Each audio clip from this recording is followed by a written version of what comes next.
Hello, how is everyone today? So, we are back with more Cinderella phenomenon. Evermore, the sequel, continuing Chevalier's last dance. So, let's just hope for the best and let's go. Changing this here to this.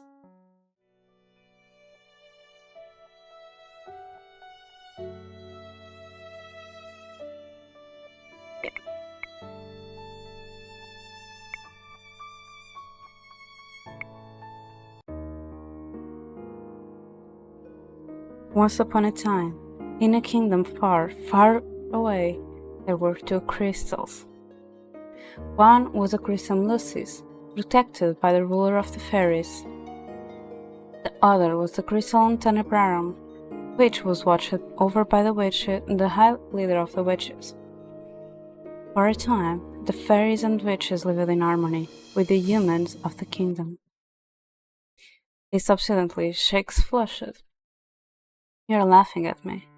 What? I'm not. Sina just glares at me. Maybe we could skip this part? We've heard it before. Sina sighs. Laura tells this story all the time, and no one laughs at her. Laura does tell this story a lot, doesn't she? Chevalier looks like he's trying not to laugh. Then, by all means, feel free to tell the story however you like, Sina. I'm already intrigued. Don't patronize me. Hi, Elfie. You were you. How are you?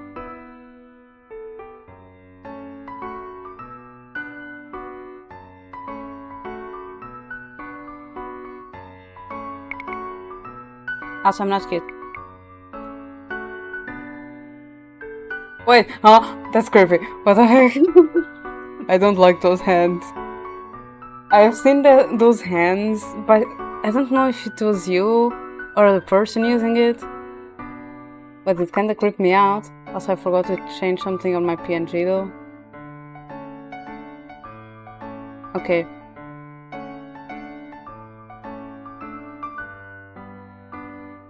Those hands creep me out.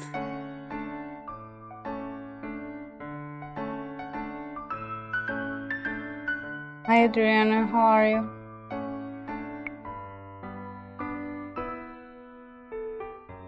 Oh, those are cute. See, you also have cute emotes.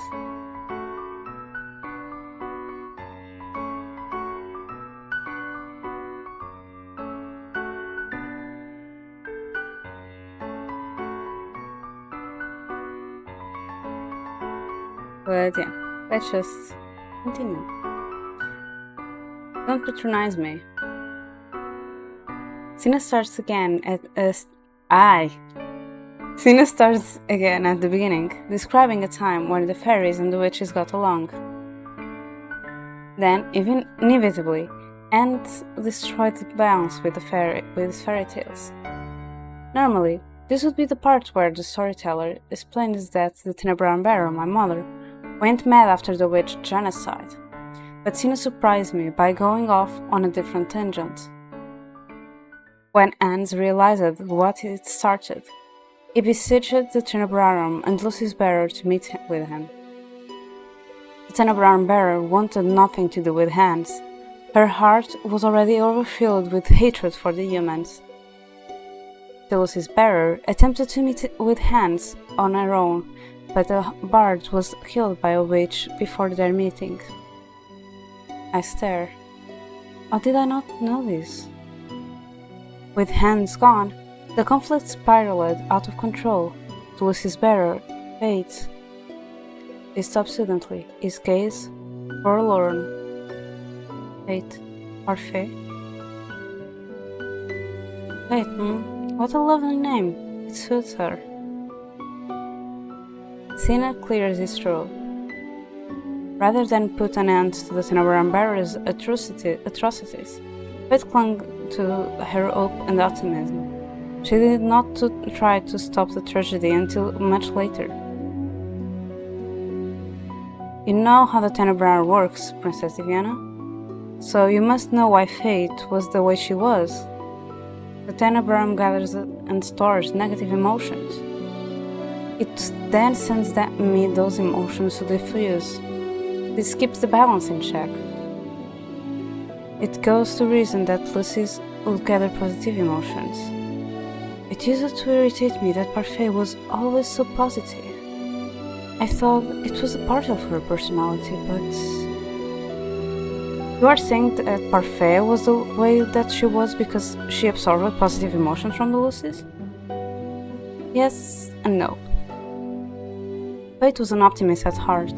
The Lucys just magnified those feelings. It blotted out other necessary emotions, like anxiety, caution, all the things contained with the Tenebrarum. My cousin lost herself to hope and refused to see reality. It wasn't until the Tenebrarum bearer killed the king and started the wrecking of Valk that Fate finally took a stand. Even then, she only took action when another witch came to her with a plan to defeat Hildur. That would be Waltz. He's told me the story of his apprenticeship before. Sina pops a lily-shaped biscuit into his mouth and looks at both of us expectantly. So, do you see? You said before you didn't want to make the same mistakes as Lady Parfait, which means you've been closing yourself off to the Lucys because you don't want it to impact your judgment? You make it sound like I'm not doing my job. Oh, I never said that, but is it possible that closing yourself off from the curriculum has been doubling the intensity of the emotions in the Tenebrarum? I put my fingers to the temples of my head and grimace. I do not know how the Lucys works exactly, but I know that the balance between the two curriculums impacts this kingdom and the magic in it. If the balance is not maintained, magic will eventually go away. I doubt it. You'd be able to see the ramifications if it was directly impacting the Tenebrarum. With all due respect, Cinnamon, I think we already see those ramifications manifesting in the princess. She's a bear after all. He looks at me, uncertain. Or am I misunderstanding? I'm not sure. I don't know what happens when the two are out of the balance, but I cannot help but recall Parfait's fragile state. She suffered from an illness Chevalier could not cure. Yeah, you are a bear. You are indeed a bear.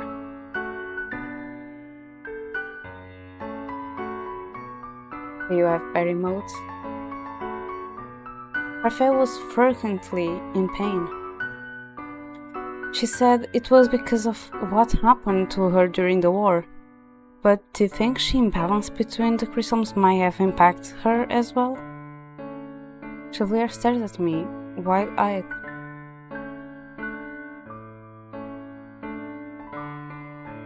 Though it was not just the weight of the Lucys that burdened her, but the weight of the Tenebrarum as well? It's possible. Sina raises an eyebrow. He still looks unconvinced. Sina, as a bearer of the Tenebrarum, I am prone to nightmares. Sometimes the negativity causes my magic to flare and makes me impatient with people. I've accepted these are inconveniences that come with me being the Tenebrarum bearer. Accepting the emotions that came with the Lucys are part of your responsibility.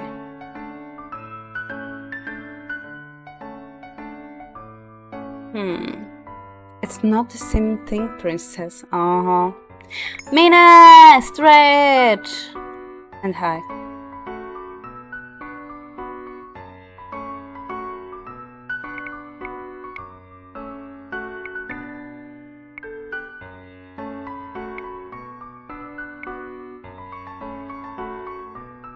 Thank you. And don't forget to do your dailies and then go to bed. Thank you, appreciate it. So, last time we argued. So, we are going to agree.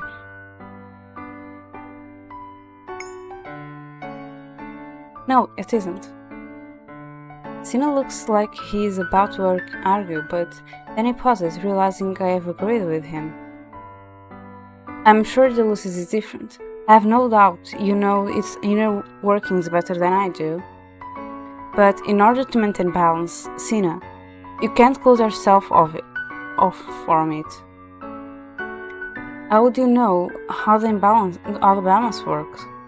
Did fate explain it to you?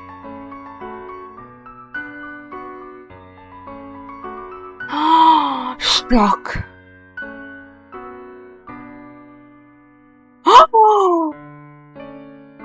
Suspense and proudness of you, Maida. You did good. You finally starting doing what I told you to do. You don't go sleep late. And then okay, and you?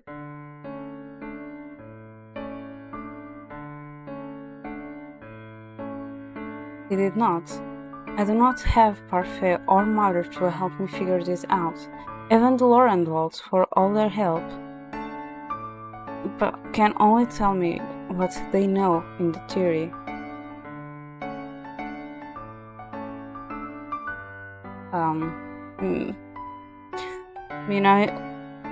I've been failing engine. I don't play since before the 2.4 update, the 4.2 update. Cause I don't have time, neither properly PC. Haven't been playing. I don't know what event is it, but good luck. I'm cheering on you. Cinnamon. What do you want, old man? I want to be open-minded and listen. How are you ever supposed to come to a consensus if you don't hear Princess Diana out?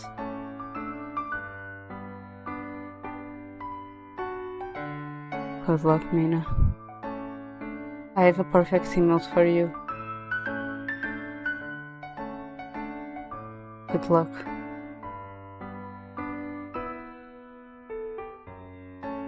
Sina snorts. I don't take orders from you.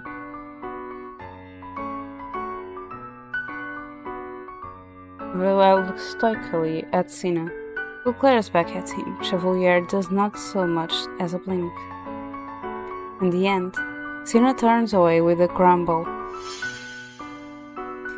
Fine, you don't need to tell me twice.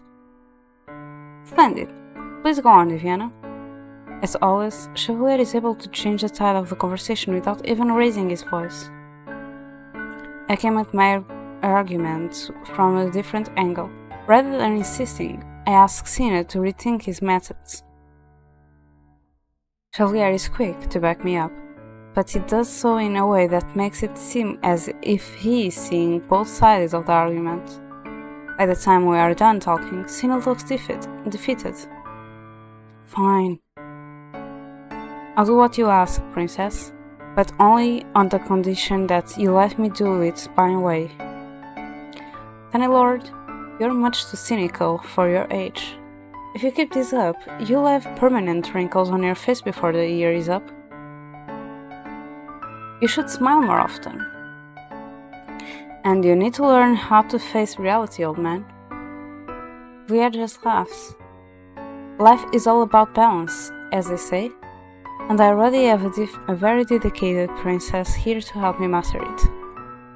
He smiles at me fondly. Years ago, when I first met Chevalier, he taught me the value of trust. I, in turn, lectured him on self-gratitude. I'd like to think we have both been good teachers to each other, even if Chevalier does still give a lot more than he receives. Tina sighs. I'm not in the mood for your philosophy quizzing. Thank you very much. But I suppose you are in the mood for a cinnamon roll. Oh, is Ulysses very embarrassed? One more word and I will shatter your glasses. Chevalier is completely unscathed by the threat. He is smirking when he orders a cinnamon roll for Sinu. Relief washes over me as the date carries on. For the first time in a long while, things seems to be looking up. The days pass in quick succession. Over the next week, remarkably, I am able to fall asleep and stay asleep. I do not know what or if Sina has done anything to Ulysses, but I am relieved for the change regardless. It has been 4 days.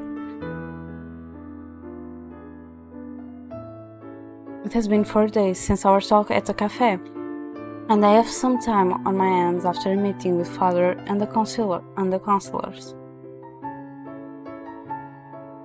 I just need to check something.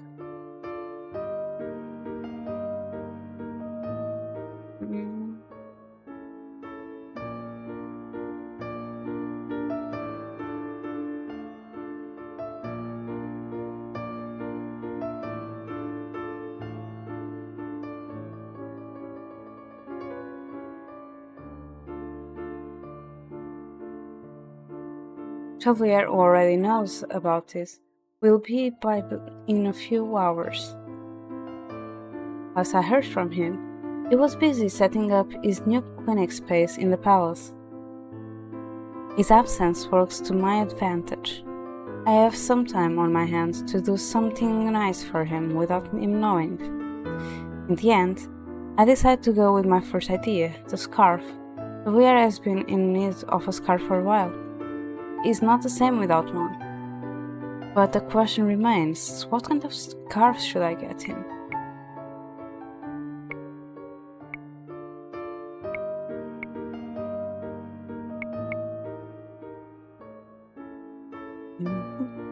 Last time we buy, so now we make it. It has been a long time since I sewed anything. When I was lonely, I used to sew puppets, companions for myself, but I have never made clothing. I can still remember the scarf Bria made for Chevalier. Is there any way I can make one that looks even half as nice? Bria made a living as a seamstress. But me? I shake my head to clear it. I will make him a nice scarf. A maid passing through the hallway pauses to look at me. It occurs to me belatedly that I spoke aloud. If I must say the words for them to be truth, then so be it. Let me just write something really quick.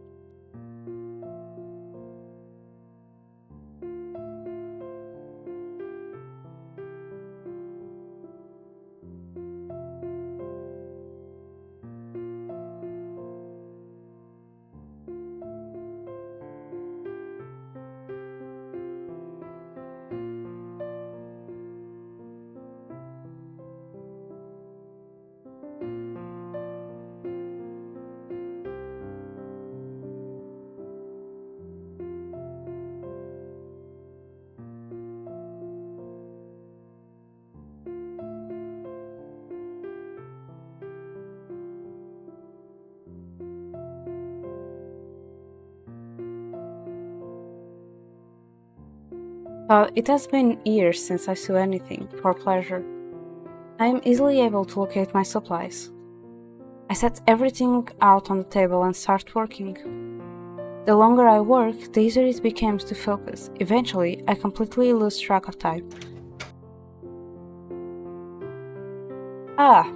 And what is my lovely Viviana doing? The minute I catch a glint of Chevalier's glasses, I grab the material off the desk and sit on it. Oh, keeping secrets, are we? I have no idea what you're talking about. Are you hiding another romance book? I will never forget the day Chevalier found me in here reading one of the romance books Emily lent me. Or rather, he will never let me forget it. I should bring by another so we can read it together. The last time we read a romance aloud, I wanted to throw myself out of the window.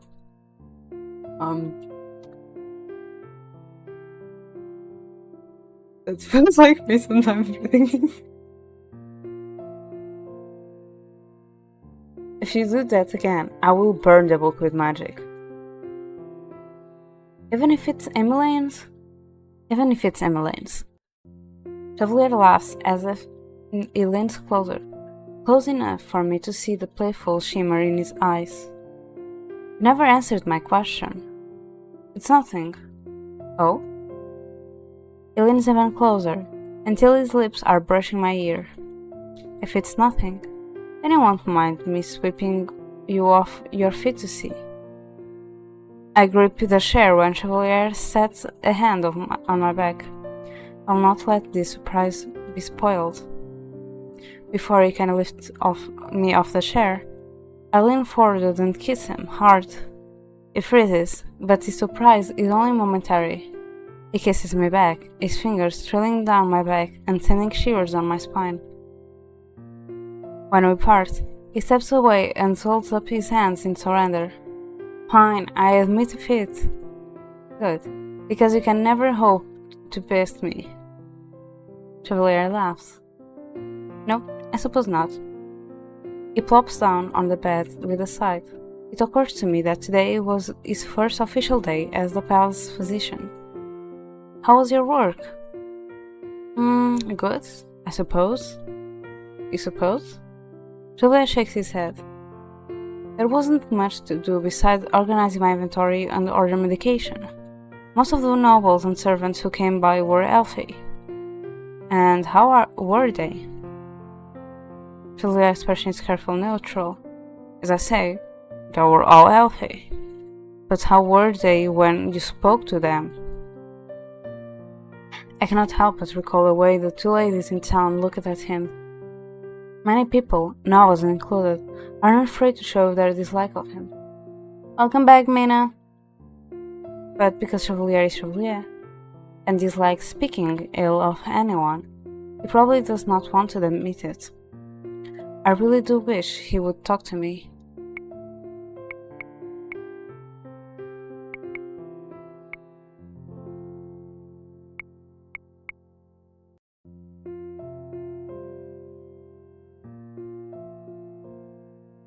So, oh my god, I heard. Let's search. So it's this. Trust Chevalier. I have faith that if things get too difficult, he will talk to me. You know, I will always be here to listen to your concerns. Just as there are things I would rather do alone, there are things he too must want to figure out on his own. Being able to support him in that endeavor is enough. Thank you, Viviana. As always, you are the brightest, most glorious ray of sunshine in my life. And the best listener. That is high praise, whoopsie. That is high praise coming from the actual best listener. Hi, daughters, how are you?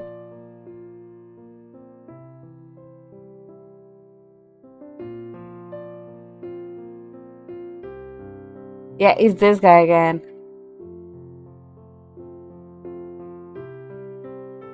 Yeah, you just wake up and see him. I'm sorry. He responds to the compliment with a soft kiss to my forehead. I will never tire of your compliments, my sweet princess. I don't know if it's cringe guy or if it's just, I don't know,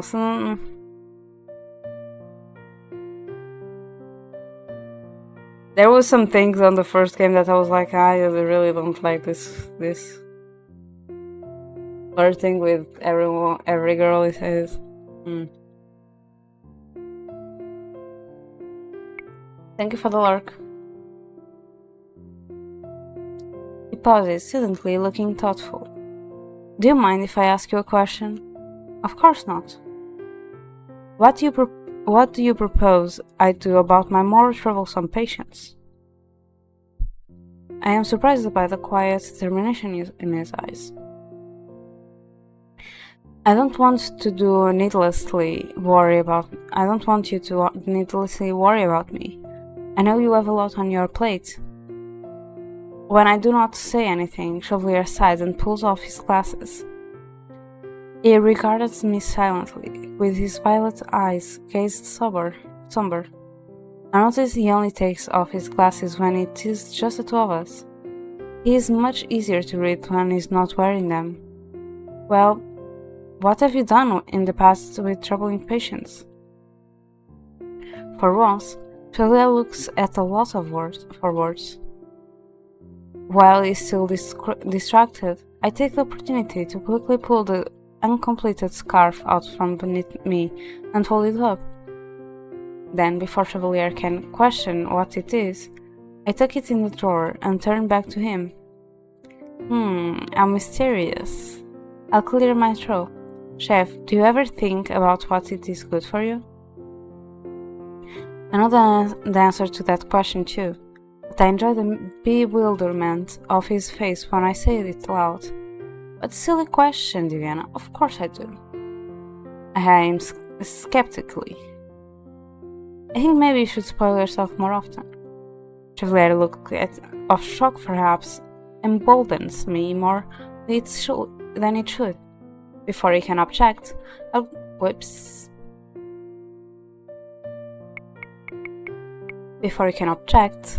grab his glasses off the bed and settle them in the bridge of my nose.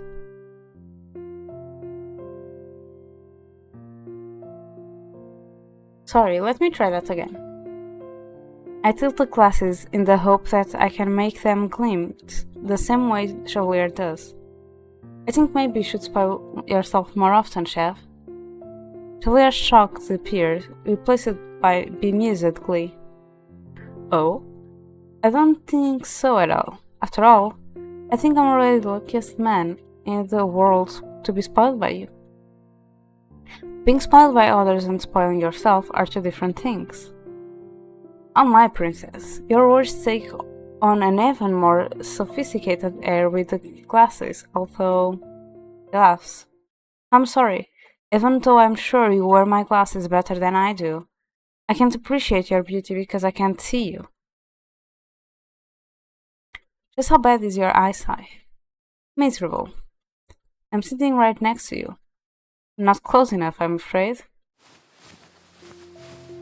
I sigh it out, but, in the end, shift closer so that I can lean my head on his shoulder. Chevalier does not miss the opportunity to plant a kiss on my forehead. He smiles. I was right. Your eyes are scintillating behind those lenses. Are they sparkling?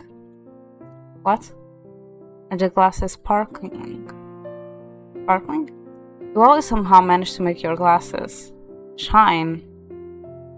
I'm afraid that is my secret technique, princess. I told you to say that. Thank you for trying to cheer me up, Diana. And for reminding me about something so important. I think the glasses do make you more convincing, by the way. I have no doubt they are the reason you are so silver-tongued. Chevalier looks horrified as I hand his glasses back. You make them sound like magic. It is not so strange to think someone might have charmed them. You don't think I was just born charming? I wonder.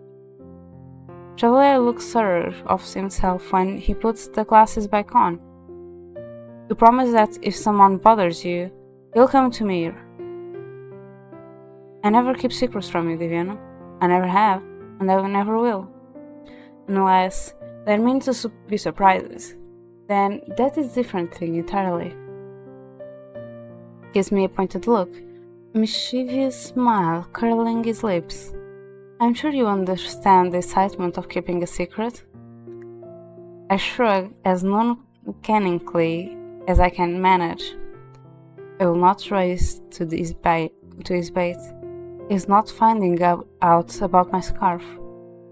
Anyway, other than a few disagreeable patients, everything has been splendid. I am enjoying the work so far. So long as I can help someone, I'm satisfied. It may not be the kind of work he's used to, but I hope Chevalier patients will treat him well. The more I think about it, the more I question the reason Chevalier moved his practice here to the palace in the first place.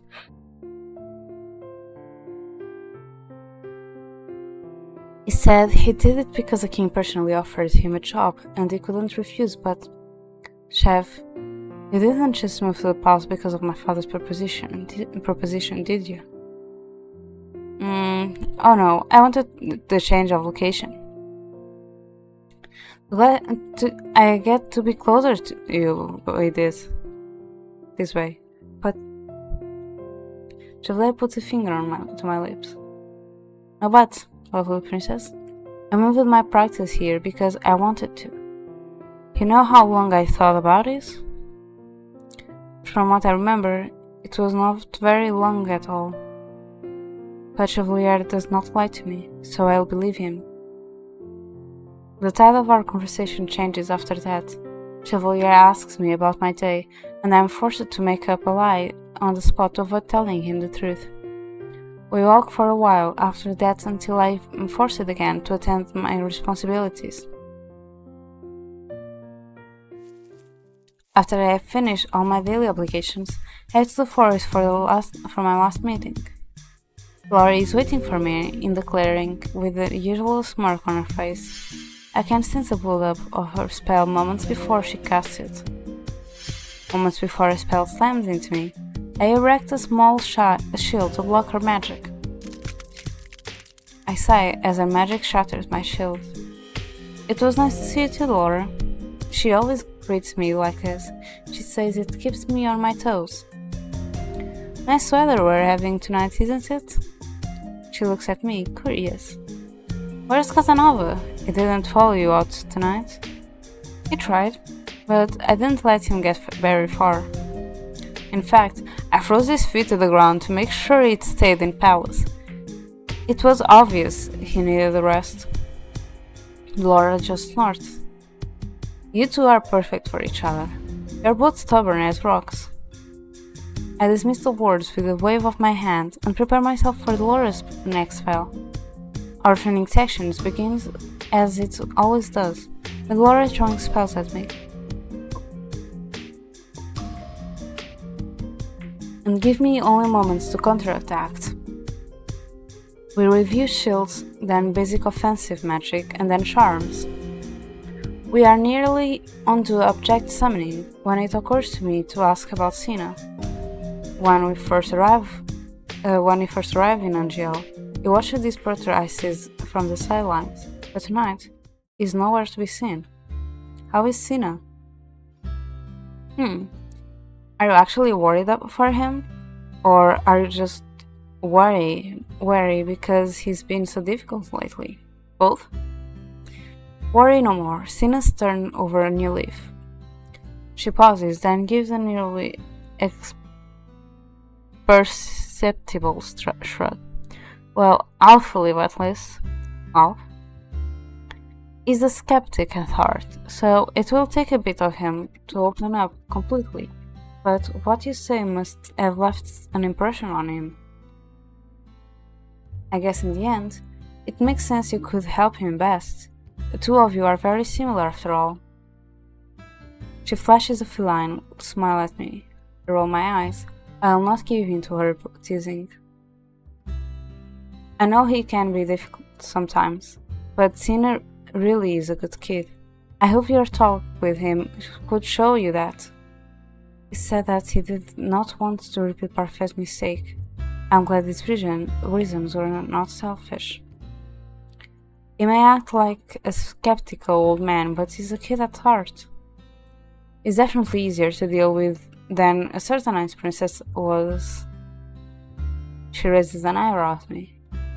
Is it really necessary to keep bringing up the past? You speak as if you've had lots of experience with children, but you only compare Sin and me. The smirk falls from Dolores' face abruptly. I just realized that I never told you about her, huh? Her? Laura crosses her arms against the cold. I'm taken aback by how small she suddenly looks beneath the shadow of the canopies. Gloria, my little girl. You have a daughter? Had. I lost her during the war. Whatever words I had been about to say lodged in my throat. When I look at Laura again, she's throwing up at the starry sky. At times like this, when it is impossible to change what's happened in the past, there's only one thing I can say. I'm sorry. Laura shakes her head. It wasn't your fault. You don't need to apologize. For a long time the two of us stand there, looking at the stars. And then, hesitantly, I break the silence. What was she like? Laura smiles wistfully. She was a lot like you and Sina. She was free spirit to a fault, but always spoke her mind. And even thought she never admitted to being a soft heart. She would always jump to the defense of others. I used to tease her all the time, and she'd get embarrassed and snap at me. She was my greatest treasure. My mind reels supplying images of humans attacking Laura's altar. Could they have hurt a child? Laura seems to read the question from my expression. She was killed during the war by Ilder. It is as if the air is torn from my lungs. Suddenly feel cold, empty. I was unsympathetic to Ilder. She believed that the only way to show me how much she was suffering as a Tenebran was to make me suffer. She took away the person I love most. Laura, You don't have to say you're sorry, Viviana. For a long time, I've been wondering if I should have even tell you this story. I never wanted you to blame yourself, but now you know, after everything you've gone through, that you're not like Ilder. When Ilder killed my daughter, I thought I'd never get another chance to have someone like her in my life. But then you came along. Her smile mellows. I think if Flora had grown up, she would have been a lot like you, Viviana. And now, I have the honor of watching over a taciturn fairy too. Lucky me, being able to watch over both the Tenebrarum and Lucy's bearer. She steps close enough to set a hand on my shoulder. I know you said that in your nightmares, your mother told you weren't good enough, but I know that's not true. I get to witness your magical strength every time we practice, and I know firsthand how dedicated you are. I cannot help but smile, even though my heart is heavy with so many revelations. Laura's words make the burden easier to bear. I have Chevalier and everyone at the Martian to thank for that. Laura grins at me. Well, of course, but you remember what Parfait used to say. Goodness is innate in everyone. She taps my chest. So really, you had it in you all along. She draws her hand away with a grin. So, do you feel better now? I should be asking you that. Laura shakes her head. What's in the past is in the past. Honoring Gloria's memory is all I can do for her now. Honoring her memory. I hope Sina and I are able to do that for Parfait and Mother. Gloria backs away. No more getting sidetracked. Show me what you've got, princess. The lesson continues into the night. It is obvious, however, that Gloria and I have our minds on different things. I have no doubt she is thinking about Gloria. And me? I need to do my best to honor my mother, my own mother, and to keep those I love from suffering. And that includes Chevalier. Hi Ace, I'm not senpai. How is Ace sensei? How have you been? Busy, I suppose. Because you are a busy man. A busy fox.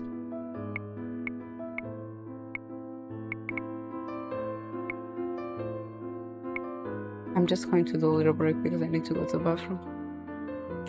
I'll be right back.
Okay, I'm back. You can literally see the delay.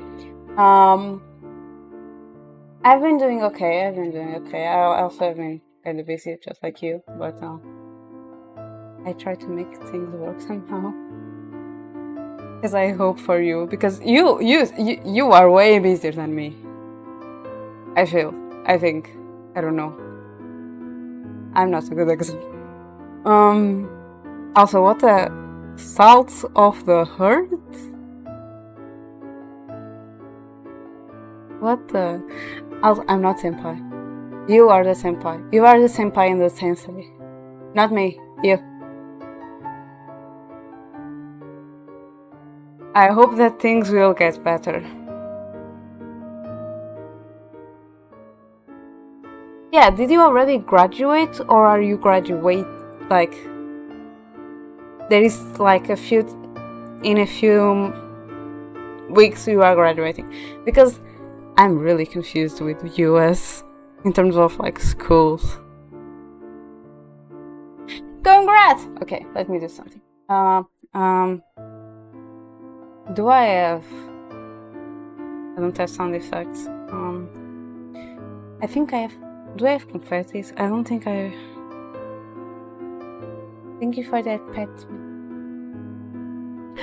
I know what I can do. Wait.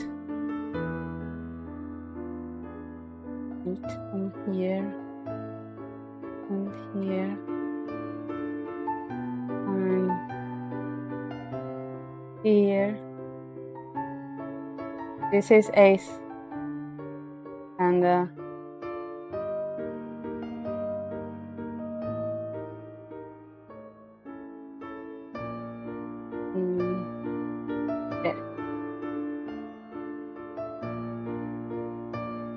Oh wait, that pet.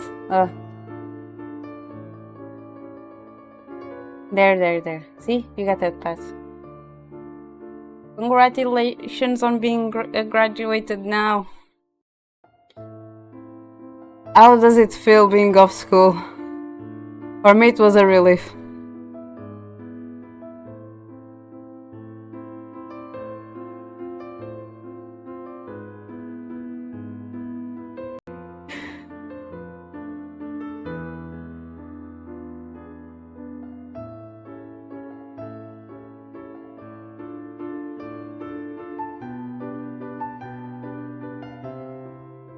Also, thank you for your redeem.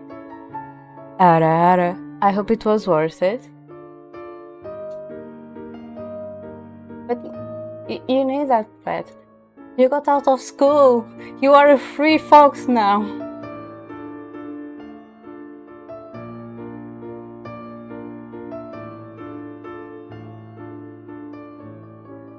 Oh my god, I understand this so much. But for me, it's not like the world isn't ready, because I also had people like, I didn't even have gone to master. I had already people asking me if I was thinking about a doctorate. And then in my last end of my master, my teachers, when they were talking to me about like my thesis, they were like, oh, then when you go to a doctorate. And I was like, since that moment, I went to them and I was like, I don't want that. I want to end and go to work. I don't want to study anymore. I want to get money. I want to earn money. I'm done. I'm done with school. I love learning, but I'm tired.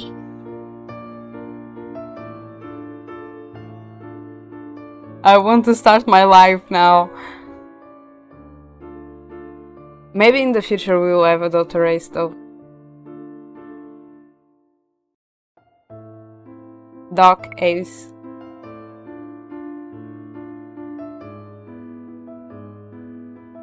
Yeah, because for example, there was a place that I applied for that, like, on my bachelor's, they talked to us about that place since like the first day until the last day. And I saw that they had like in professional internship. So I applied to that. I didn't got it, but I applied to that. So like things like this, I will do. But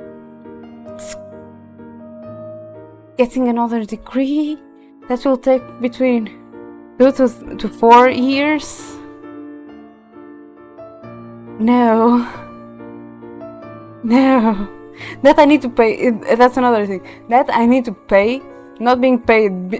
That I need to pay. No.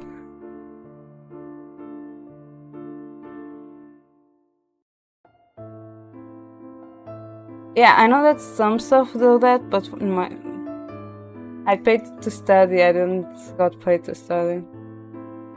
You know that there are some things that do that actually. But yeah, that helps you get into the working world easier, I think, because it's already also giving you experience, and people nowadays value experience, because you apply to a job and it's like, oh, you need between 3 to 5 years of experience minimum, and I'm like, you want people that just came out of school. You want people that just graduate, and then you're asking them for permission, for experience. And then you don't give them a job. And then they're already on their 30s and they still don't have a job because you keep asking for experience. Sorry, I'm getting mad. Maybe I should continue playing my video. I think you can see that I'm trying to get a job.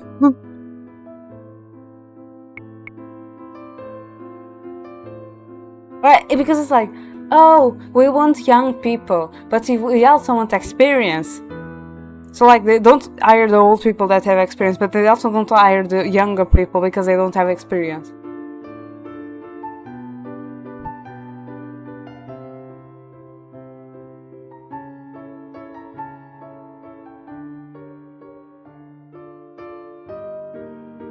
I don't know.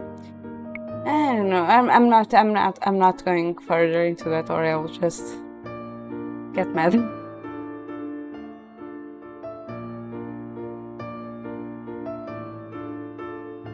Thank God that council meeting is over. I am relieved to be back in my quiet room after listening to the councillors again argue about taxes for hours. Finally, I can hear myself think. I look down at my scarf for Chevalier, which After about a week's worth of work, it's almost done. I should be able to finish it today. I sit myself at my desk and begin working. My mind wanders in the silence, my thoughts turning toward Chevalier.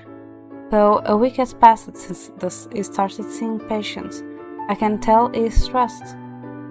One night, when he again fell asleep on my desk, I heard him mumbling in his sleep. I could tell he was having an old nightmare, one in which he kills a witch with a serpent smiles and loses one of his dearest friends. I know it's the same dream because he always whispers the same words. I'm sorry I couldn't save you, Lady Parfait. I become so lost in thought, I prick my finger. The pain brings me back to reality. I need to focus. I turn my attention back to the scarf, but the minute I resume sewing, I knock sounds on my door. Princess Diviana? You may come in. Fitzgerald Aidan Leverton leaps into my room with a pleasant smile affixed to his face. Fritz, 2 years ago, I thought it disappeared forever, destroyed by a villainous witch. But it turns out he managed to escape the kingdom during that turbulent time. His memories are fragmented, but we've been able to piece together that Mitros cursed me, and that the main Nemodvark was actually Fritz's cursed form. Father was a worry and removed Fritz from his post as my personal guard, but I at least was able to save his job as a knight. Good morning, Princess. He bows. Good morning, Fritz. He eyes the fabric on my desk. I had no idea you made scarves, Princess. I don't usually... Wait, what did you just say? That I didn't know you made scarves? I laugh before I can help it. Fritz looks at me, startled. He thinks it looks like a scarf. Perhaps I'm not so terrible as I thought. Princess? It's nothing, Fritz, thank you.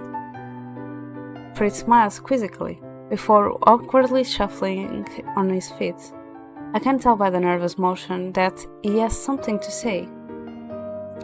Did you come to deliver a message? Actually, yes. I came by to let you know the border scouts saw a Burgundian carriage approaching this morning.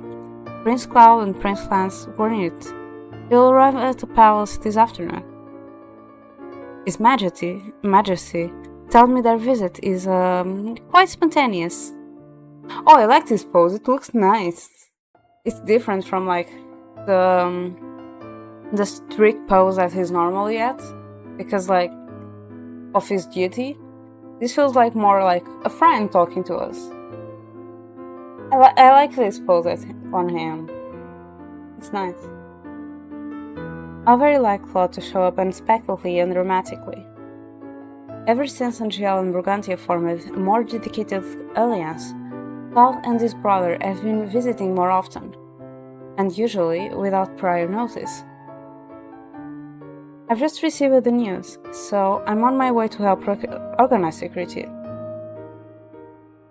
I appreciate you notifying me beforehand. Thank you, Fritz. Also, let me check my mic because yesterday my stream was something.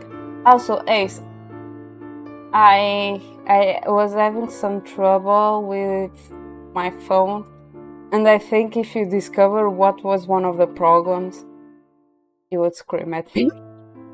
Like, not scream, but like, you'll be like, how? How? So, my phone is like second-handed, and I have it like since 2018, and I always had trouble with it, with like chargers. I had to buy a lot of chargers because after some time they just stopped working on my phone, but they also will work in other iPhones. But also sometimes I have like troubles with like the updates and like the software, because it's an old iPhone, is like 7, so I need an upgrade. And this also because it's also giving me some trouble before with Wi-Fi connection and calls and message. But apart from that, let's focus on the charge. So my last craft stream, I literally had to stop crafting and going to Disney because my phone wasn't charging, and I had that issue for a long time. Always had trouble with the connecting the charger, and the last time I couldn't really connect in any way possible. And I also noticed that my charger is an iPhone, so both sides of the charger work, but in my case only one of the sides worked. And yeah, I always saw those videos oh, you need to look at these tools to clean your phone, blah blah blah blah blah. I'm oh, this is nice. I wonder if my phone is like that, but I never thought about it. And today I was just I have these needles here. Let me just try to see if my charger hole is clean. Since I had this problem since the beginning, I'm pretty sure that when the phone was gifted to me, was not gifted, but when I bought the phone, it wasn't cleaned on that part, and when I also bought and people changed my battery, they also didn't clean, so there was a good amount of dirt in it, and that was a problem that I had with my charger. And because it was a cleaning problem, I just feel I think Ace, Cronus, Choco, and other people in the tech field that we know are just going to get mad at me. He'll be just how didn't you thought about that? How didn't you clean that?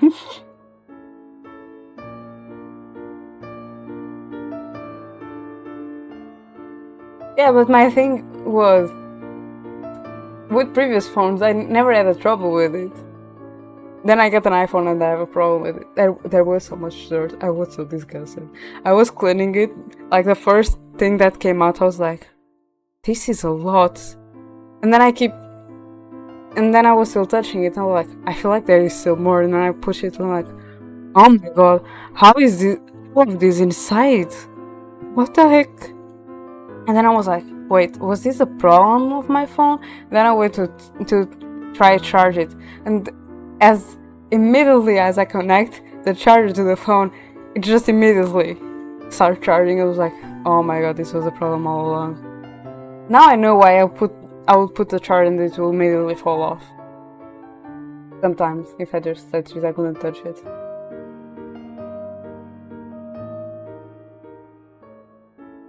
My thing is, I thought about it. I just never did it. And it just became a really big issue. So, hey, now we are going to have craft streams again. As long as I still have craft kits. Or time to do any of my crafts. So, craft streams are back!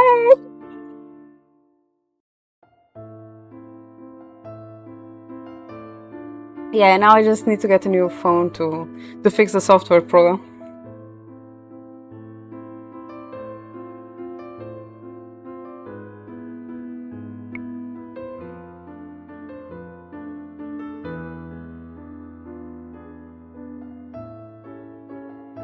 Fritz ducks into a bow, then pauses. Oh, one more thing. I meet Princess Emmeline in the hallway. She asked me to tell you to meet her in the dining hall. What for? Fritz shakes his head. I don't know. All I know is she and the Queen are waiting for you. Ophelia as well? It's rare for her to call on me. I'll go meet them. I can't speak. At this happy moment, and then I forgot. I'll go meet with them then. Thank you, Fritz. Fritz has just turned toward the door when it occurs to me to ask a question.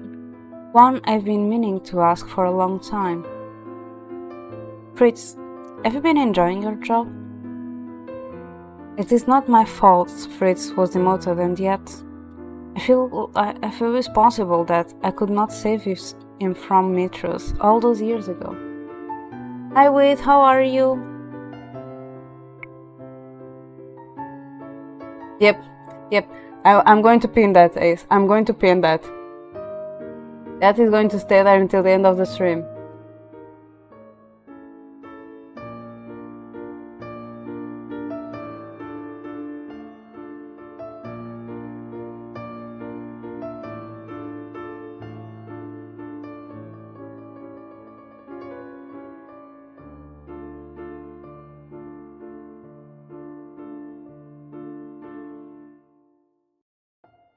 Did you just wake up from a nap, or are you going to nap?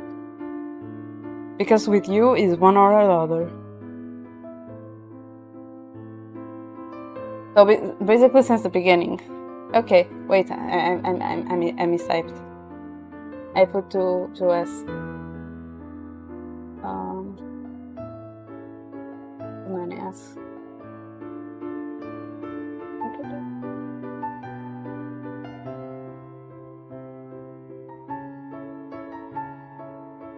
Chris glances over his shoulder with a gentle smile.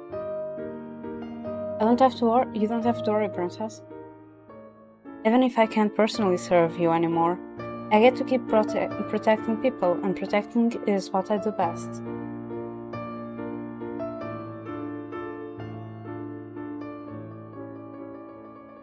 Okay, don't overwork yourself.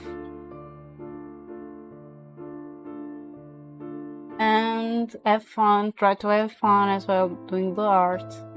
I feel like my voice is failing me water. Wait, where is my water? I found it.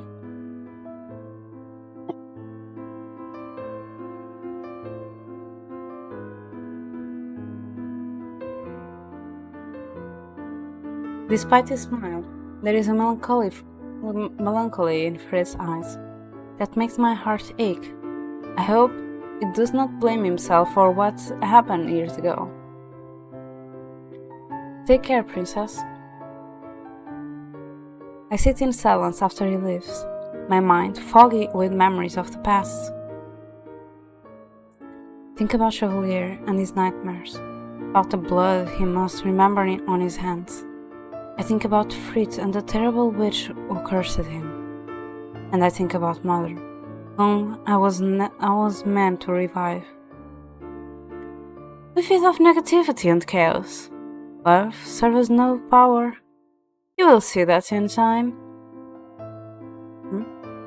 Mother, I wish we could have seen eye to eye. I wish I could have saved you from yourself before we were lost. You were lost to me forever. I raised my feet. I was going to finish the scarf, but I have no time if I am to attend my family. For now,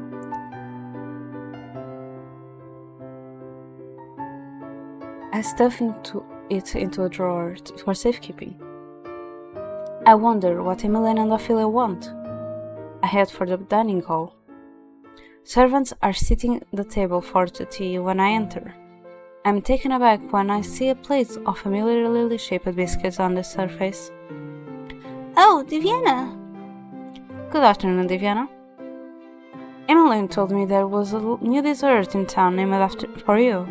I had a servant pick up a batch on an errand run. Have you tried them? They're delicious.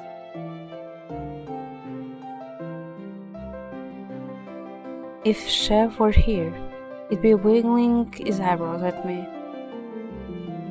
Yes, Chevalier has already forced them on me. Ophelia laughs. You make it sound like a form of torture. Well, it did do all of it without me knowing. Ophelia and Emmeline share a look, then burst into laughter. Once the sound would have infuriated me. Now I recognize the banter for it is, an attempt to get closer to me. I used to shun such attempts. Now I'm grateful for them. Thank you for the post-track and the hydrate.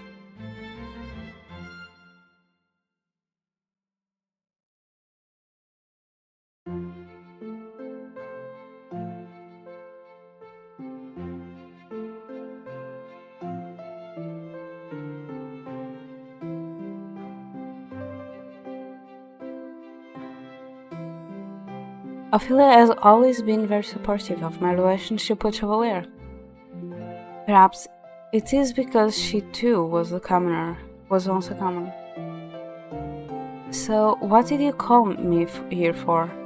Is it about the Burgundian princess? I raised an eyebrow at Emmeline. Did you know they were visiting? Emmeline laughs. I've known for a long time. I sent Prince Lance an invitation to the Spring Festival weeks ago. The Angel Spring Festival is an annual event. Last year, Chevalier showed me the decorated stalls and carts, but I was so busy I barely had the chance to participate. To appreciate it. I'd completely forgotten it was coming up. I smiled at Emmeline. How bold of you to invite a prince to a festival. I just thought Lance might like to see some of our celebrations firsthand. He's always telling me about Burgundian festivities. So this whole visit was actually orchestrated by you? Does Rod know? I'm sure he realizes at this point. I don't think Rod could ever remain angry at you for long, Emmeline. I hope not. The worry on Emmeline's— oh my god, my voice was still Emmeline's. The worry on Emmeline's face is thankfully quick to fade. Anyway, you didn't come here to listen to me babble. Oh, then why am I here? Ophelia gestures to a chair at the table. I sit myself beside Emmeline. I hear you've been quite busy with meetings lately. We rarely see you. You're always in meetings or training with magic. Those are my responsibilities as the crown princess and as a Tenebran bearer, yes, but while those duties are important, you also have a duty to take care of yourself. You need to relax. Chevalier says the same thing. It took me to a cafe. Does that not count as break? Oh, I thought you were forced into that. It was not the most unpleasant thing. I'm glad to hear it. And I hope you'll be glad to hear that Chevalier and I have come up with a way for you to do your duty as Crown Princess, while also taking a break. I have a bad feeling about this. Emmeline claps her hands together. You and I are going to be in charge of the town festivities this year. What? Emmeline grasps my hands. Diviana, it's going to be great. I've already ordered some decorations from Riorica's, and Denise is going to help us brainstorm ideas. But...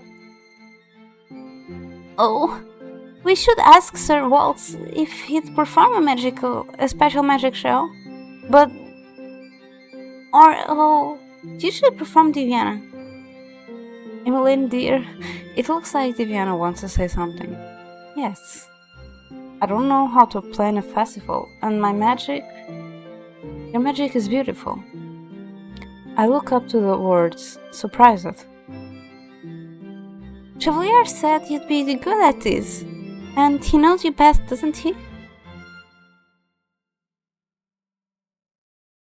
Be that as it may, we don't want to force you into anything, Diviana. As always, Chevalier goes out his way to lift my spirits when he's the one that needs to take a break, but maybe I'll do it, but only if Chevalier is given time off.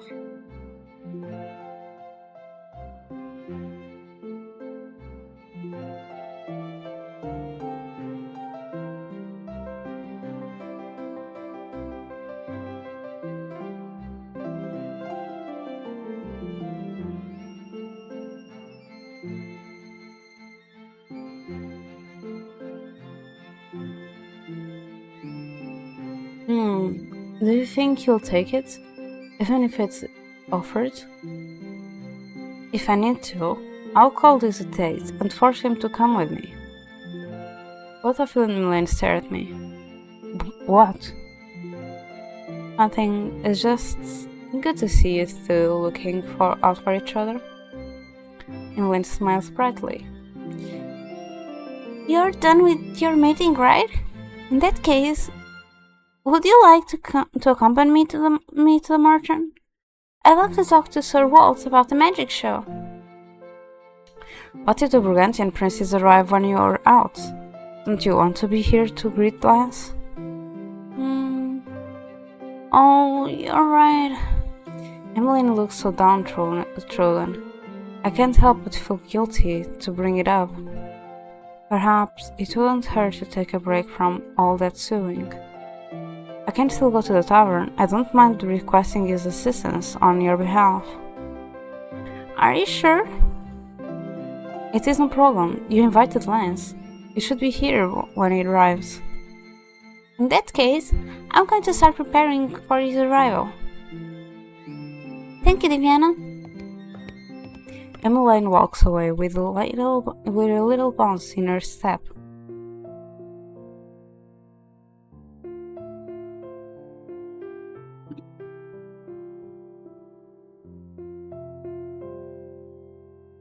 Okay. Her step, leaving Ophelia and I alone. To be young and in love. Thank you for that, Beth. Forcing an uncomfortable turn in the conversation, I begin to excuse myself when Ophelia speaks. Diviana, may I ask you a question? Yes. Chevalier, how is it taking to the palace life? I know how difficult it is to incorporate yourself into a social sphere you weren't born into. Is there anything I can do to help?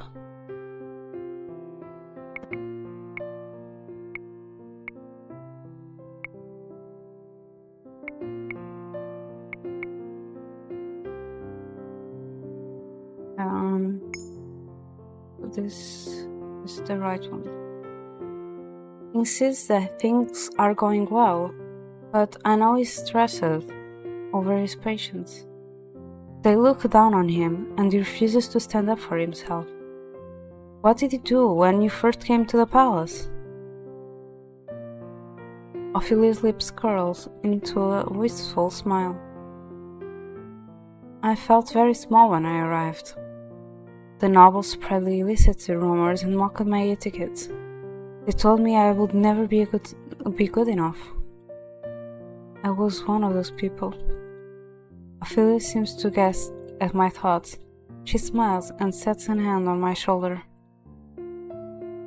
Your whole life had just been unpatterned when I came into your life. Your feelings toward me were understandable. In the beginning, your father stood up for me, but there was only so much he could do. In the end, if I wanted to be part of this court, I had to learn its rules. So I learned how to be a queen. I took lessons and learned how to speak to the people who threw insults at my back, and often, one day, insults stopped hurting. Well, and Emmeline on the road. You've had to endure so much, and so have you. But we have all come out stronger for it, haven't we? Yes, we have. I never thought I'd be having this conversation with Ophelia, yet here we are. Remember, Diviana, you can't fight Chevalier's battles for him, but you can be there for him to help him. Chevalier knew what he was getting himself into when he moved there, did he? Love gives us the courage to fight intimidating battles. You know that just as well as I, don't you? You knew this would be a difficult relationship, yet you still pursued it. I have never cared about others' opinions of me, but have faith, Diviana. Chevalier is a doctor. He's no stranger to pressure. He is right. Chevalier has never doubted my ability to do anything. I need to trust him. Thank you for listening to me, Ophelia. Of course. You and Chevalier are always welcome to ask me for advice. Though, I'd also love for us to talk about more pleasant things over tea someday. She gestures toward the biscuits. And perhaps we can share the Princess Lily platter. I cleared my throat. I'm going to the Martian now. I hurriedly curtsied and exited the dining hall to feel his soft laughter.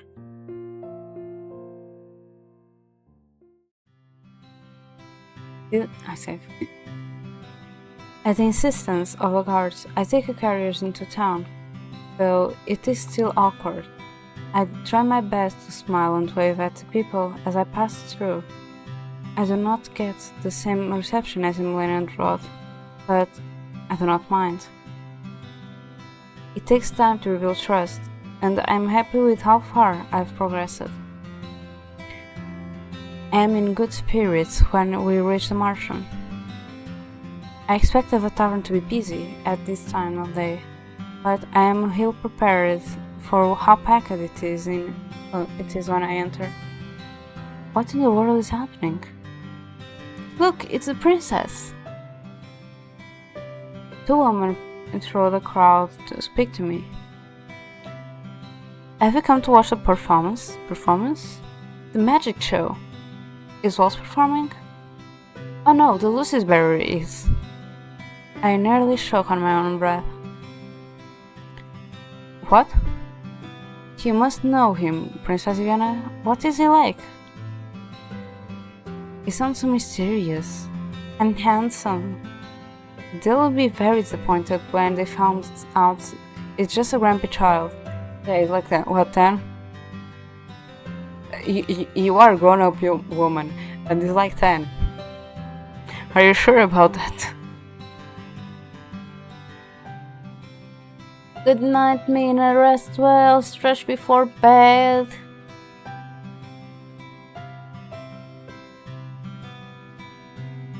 Oh no, I'm on Chevalier's route. The guy with the glasses. I'm on his route.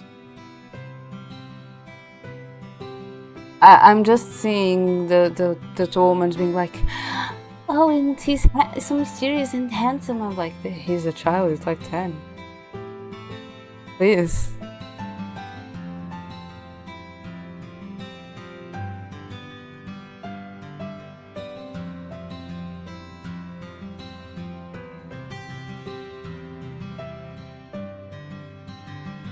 Yeah, I almost had an attack. I was like, please tell me not. Because in these games I wouldn't not be surprised if like they suddenly introduced a new guy and there was suddenly a new route. I would not be surprised. However, I don't want that. I don't want that. I already had to go with a brother one. I don't want a child here. Please. After setting the woman's curiosity with a vague but apparently trulating description, I pushed my way toward the crowd, toward the bar, where I have spotted Laura. Princess Diviana, how nice of you to join us. What is going on? Well, magic. I stumbled back. Where did you... I thought you were in the palace. How are you here? Chevalier wiggles his fingers and speaks in a whisper. Magic. You wish you could do magic, Casanova. Laura sighs.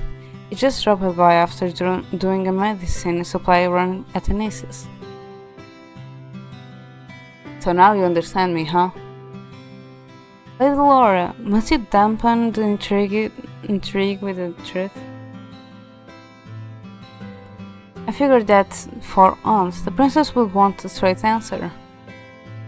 Anyway, you got here just in time. For what? I turned at the sound of applause to see Walt standing in the center of the room. I actually do that answer a lot sometimes. I actually, like, if people know me, they would know that I do that answer a lot.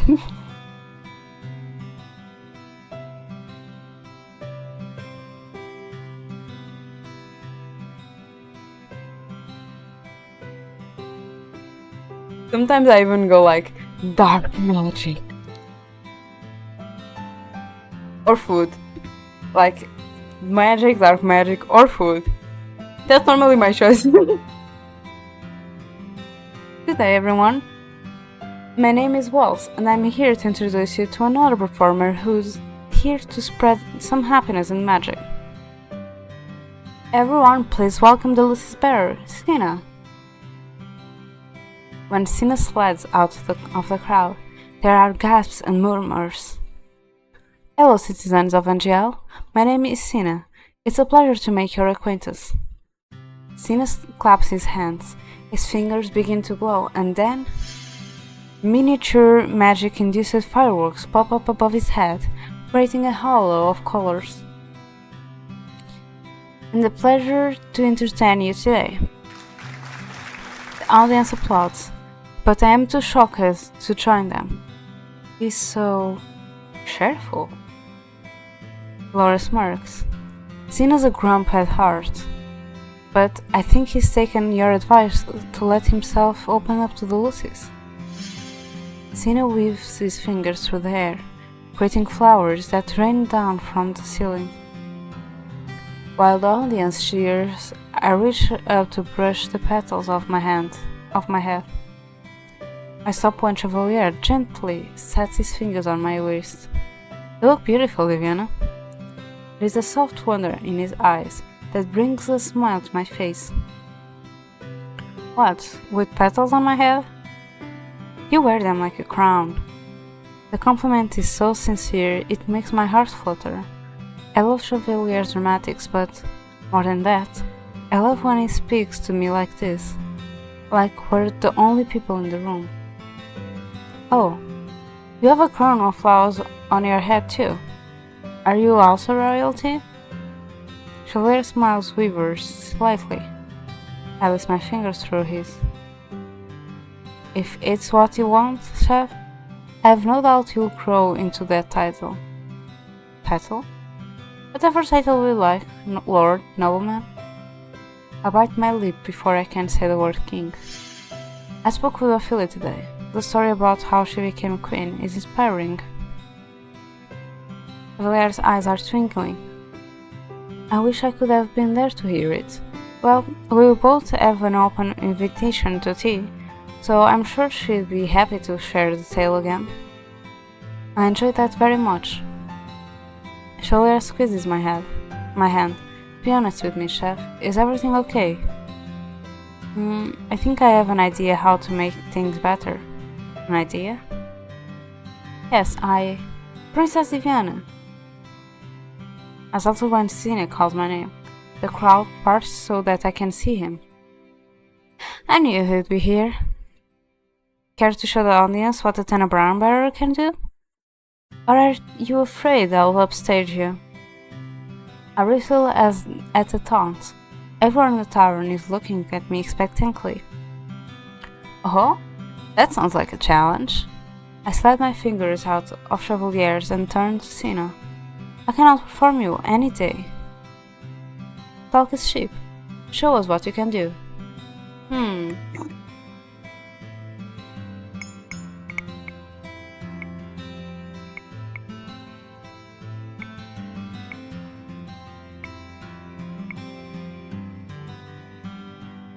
That's how he is. So, lost with his eyes, now his flash.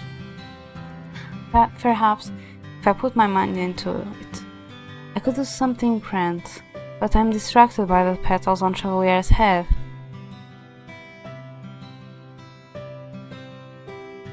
Chevalier always talks about how regal I look. Perhaps a reversal is in order. Only the insistent for my trick. And turn to Chevalier, and before he can ask so much as a question, cast my spell. The petals in the room abruptly stop falling and fly through Chevalier, brushing past his shoulder to form a cape. Petals on his head form into a slanted crown. It is, I think, appropriately dramatic. The audience begins to laugh. It is not mocking laughter, it is jubilant. Chevalier looks at me, and the smile it flashes is so bright it warms my entire body. He clears his throat. Well then, now that I have a cape and a crown, I feel it's appropriate to give myself a dramatic name. I airbid myself the Flower King. He reaches up to straighten his crown, and in doing so, nearly knocks it off his head. And the motion prompts a fresh round of laughter from the audience. The nobles may have yet to warm up to Chev, but the town folks adore him. Now then, as a Flower King, I believe I have the power to decide the winner of this contest. Do you know? What? Tina steps forward, eyes narrowed. Old man, you better. The winner is Princess Diviana, the most talented and beautiful witch in all the land. The audience claps, and I can't stop myself from laughing when Chevalier winks at me. Wait. I think it's clear who the victor is. The tavern door bursts open. A familiar man strides into the room, a mischievous smile on his lips. Oh? What's this? Claude's eyes land on Chevalier. He raises an eyebrow. Do I want to know what's happening here? You are now in the court of the Flower King. How rude of you to interrupt the proceedings of the day unannounced. No, I don't think I do. I thought the festival was still a week off. Have I missed some of the celebrations? Another man steps out from behind Claude, his younger brother, Lance. Hello, people of Angel. He smiles, a dazzling smile that makes him sparkle. We're sorry to interrupt.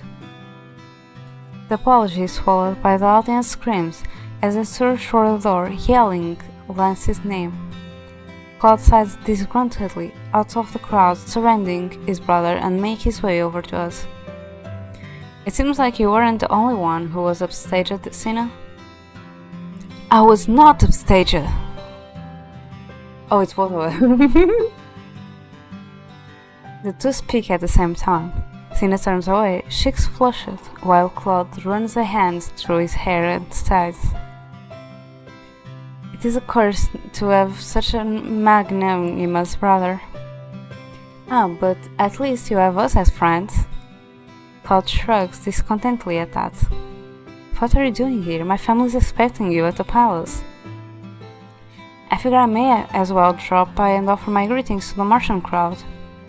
He glances at Cena. Hello, kid.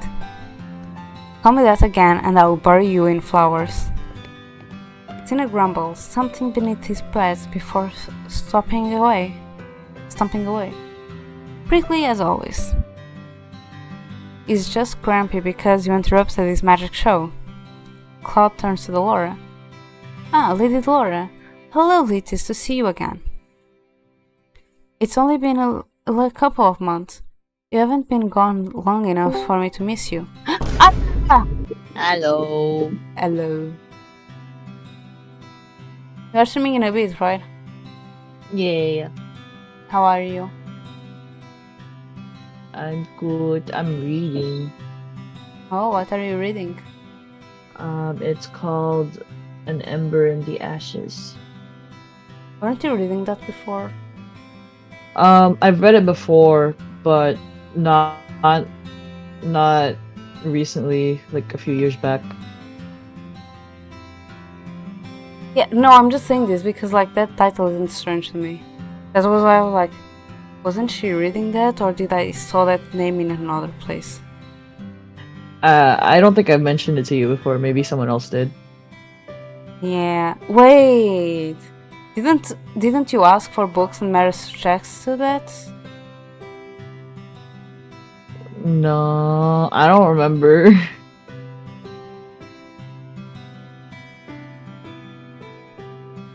I'm really trying to remember where I heard that name.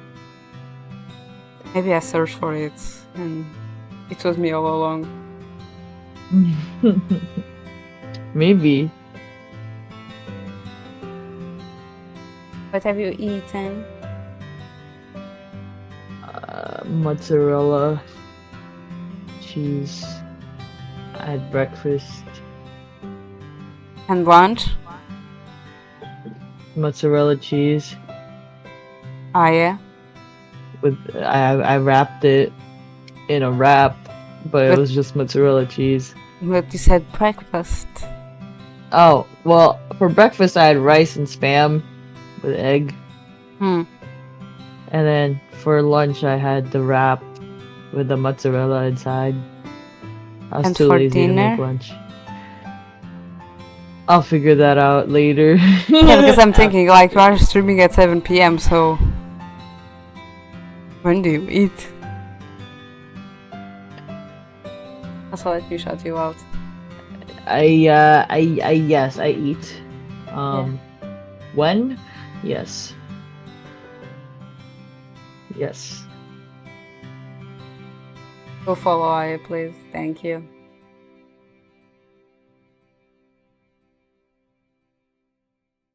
Also, let me read Ace message. Friendly reminder to everyone to clean their phone ports, I suppose. So go clean your phone port. I blow into it to get dust out. Yeah, I tried to do that before. It didn't work. I had to go with a needle to scoop it out. Or I clean my phone every time I come home from like going out. Not just my phone port, because I use I touch my phone a lot when I'm outside. Mm-hmm. No, but for me it's my phone port because my charger problem was from there.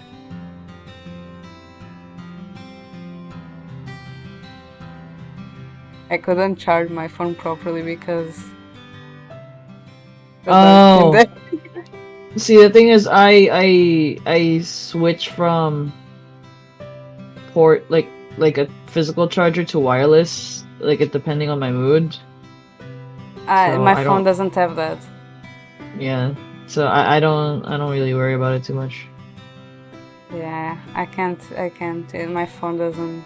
My phone is an iPhone 7. I know, we had the same phone for a while. Yeah, so it doesn't. Wait, wasn't your 8? Mine was 8. Yeah, your was 8 with Nomi, but it's not that much different. Yeah, and now you and Nomi have new phones, and I'm just in the old phone gang. Wait, did Nomi upgrade? I don't think Nomi upgraded, did she? I think she said so. Because she was also having a lot of problem with her phone in terms of yeah, she did, but she was like, but it's still working, so I don't know. I was like, Nomi, please. She's like, I'm using it until it dies. That was Sugar too. I think that's all of us. That wasn't me, I was forced to have my phone. I think Mary is also was also on that mentality. Oh yeah, Mara is also kind of the same. Yeah. I think Mara had the same as you.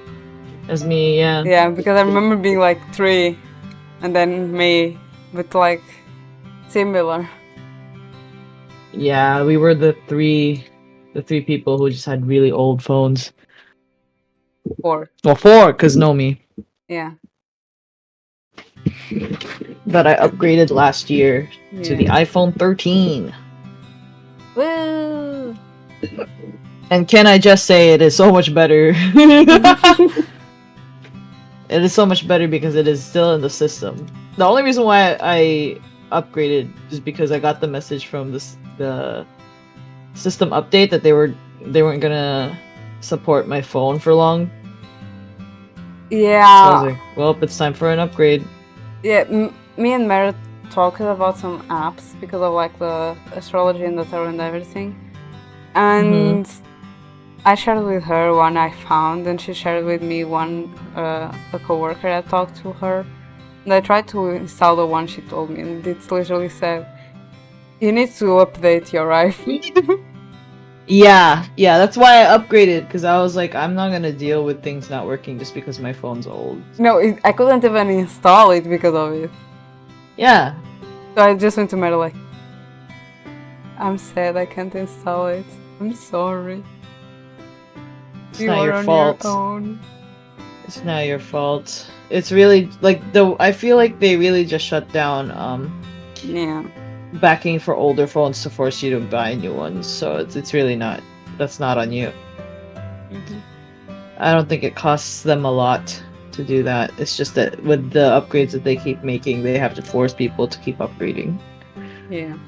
And also the space on the phone. It goes away with that. Mm-hmm. Hi Solid, how are you? And thank you for your redeem. Wak wak! I hope it was worth it. I think I it was didn't hear it, my but I hope you guys did. I think it was my worst one. I didn't hear it because of the Discord noise suppression. Yeah. I noticed that on Discord sometimes fails. But even my like when I do it lower, sometimes even Discord doesn't capture it. I deleted those redeems. Why? Oh, did I? It was I my think I did. favorite. They were my favorite ones. I think I did. I'm too embarrassed. My face is out there now. I can't be doing this anymore. Like what? O kawaii koto. I think those are still up, actually. Let me check. So I can delete them now. No! Don't take that away from me. But It's it's just you do what you want. embarrassing. I can't. I'm a different person from when I made these redeems. It's okay, I'm just joking. I know, but still.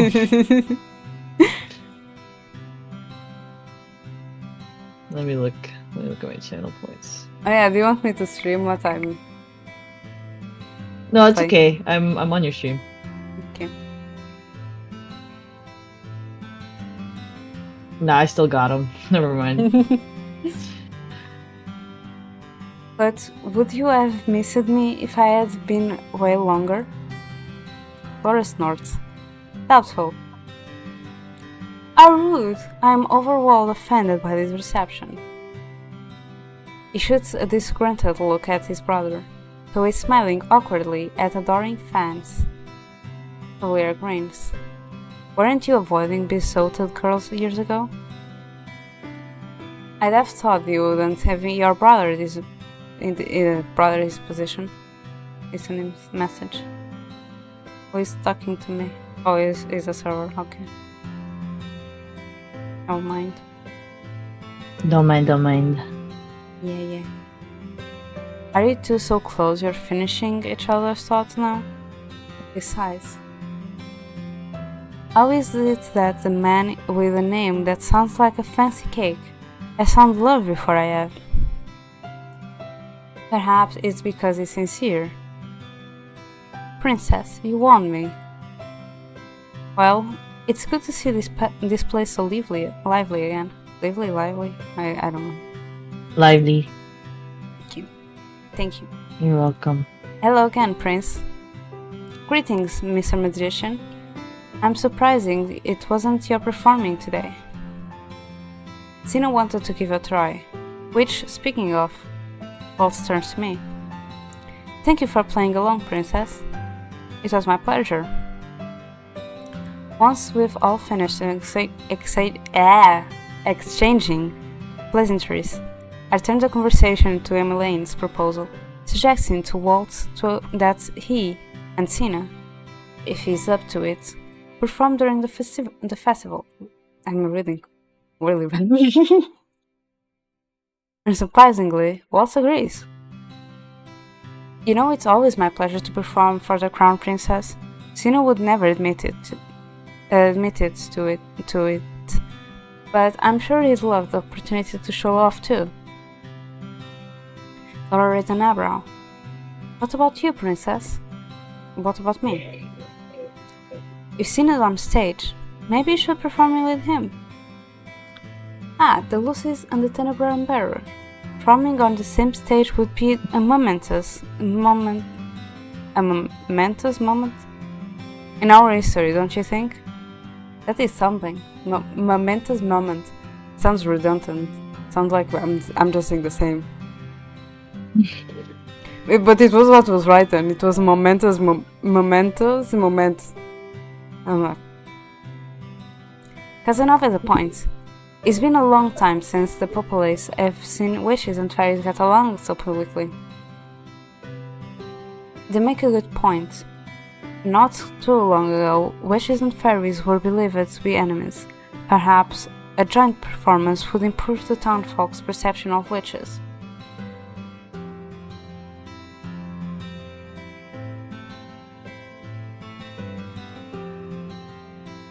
That's not my thing. My thing is saying momentous and then moment after. It bugged my brain. Momentous. Yeah, momentous moment. It's just like a grand moment. So momentous. Yeah, I know. But my thing is, he's saying that it bugs my brain. I'm saying this to you and it's bugging my brain. Huh? Momentous moment. It's bugging my brain. Also, it sounds like momentous moment. That's so redundant. I right? Get yeah, it. that was my problem. It's like it's bugging my brain. That's redundant. That was literally what was written. The better way to say is momentous occasion. Look, it's what is right in there. That's so lame. My brain was just bugging. It's redundant. I get it. I'm with you on that. Yeah, momentáneo, yeah, but like still, it's redundant. It's not necessary.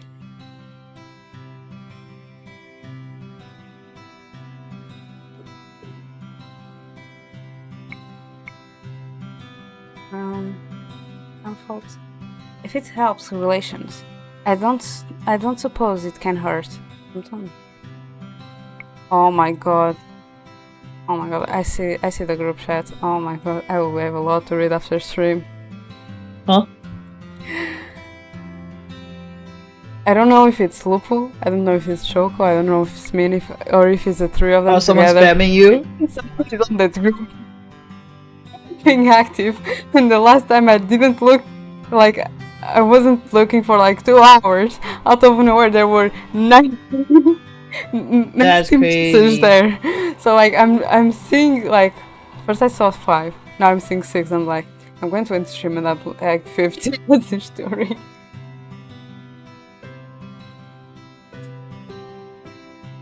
By the time we have finished discussing our plans for the way, Lance is finally able to join us. He looks worn out, but still wears a pleasant smile on his face. Oh wait, I'm typing on the wrong chat, on the wrong place. Princess Viviana, Sir Chevalier, it is, as always, an absolute honor to be in your company again. You know you don't need to use my title, Lance. Sorry, Abbott. Claude sighs dramatically. Are we quite done here? Our guards are waiting outside and are probably growing impatient. You're the one who wanted to take this detour. Because I have manners, unlike a certain lovesick fool who has only been talking about one person this entire trip.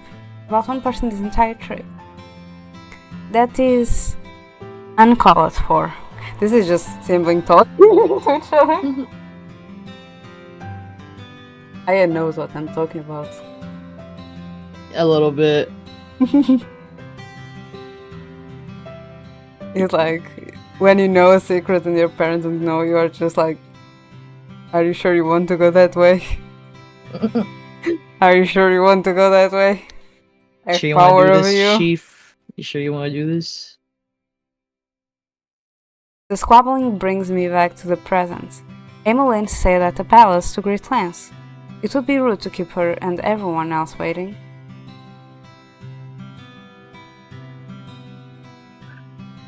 Nah. These two, nah.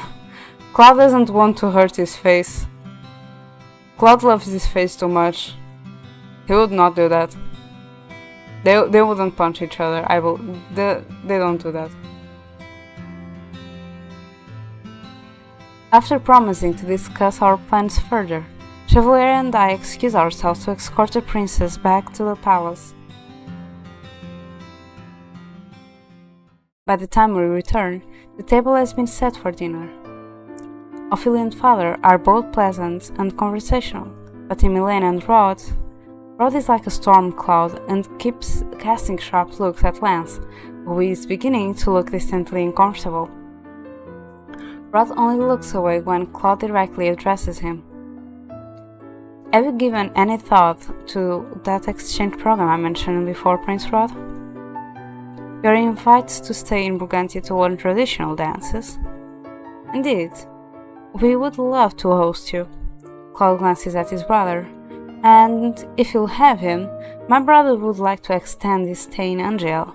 Is interested in learning more about the foreign policies here. I've always had a special interest in the subject. I forget, sometimes, that because Claude is a heir, his brother has more freedom than he does. Freedom, for instance, to extend visitations. I, for one, think it is a wonderful idea. Rod shrugs. I'm still thinking about it.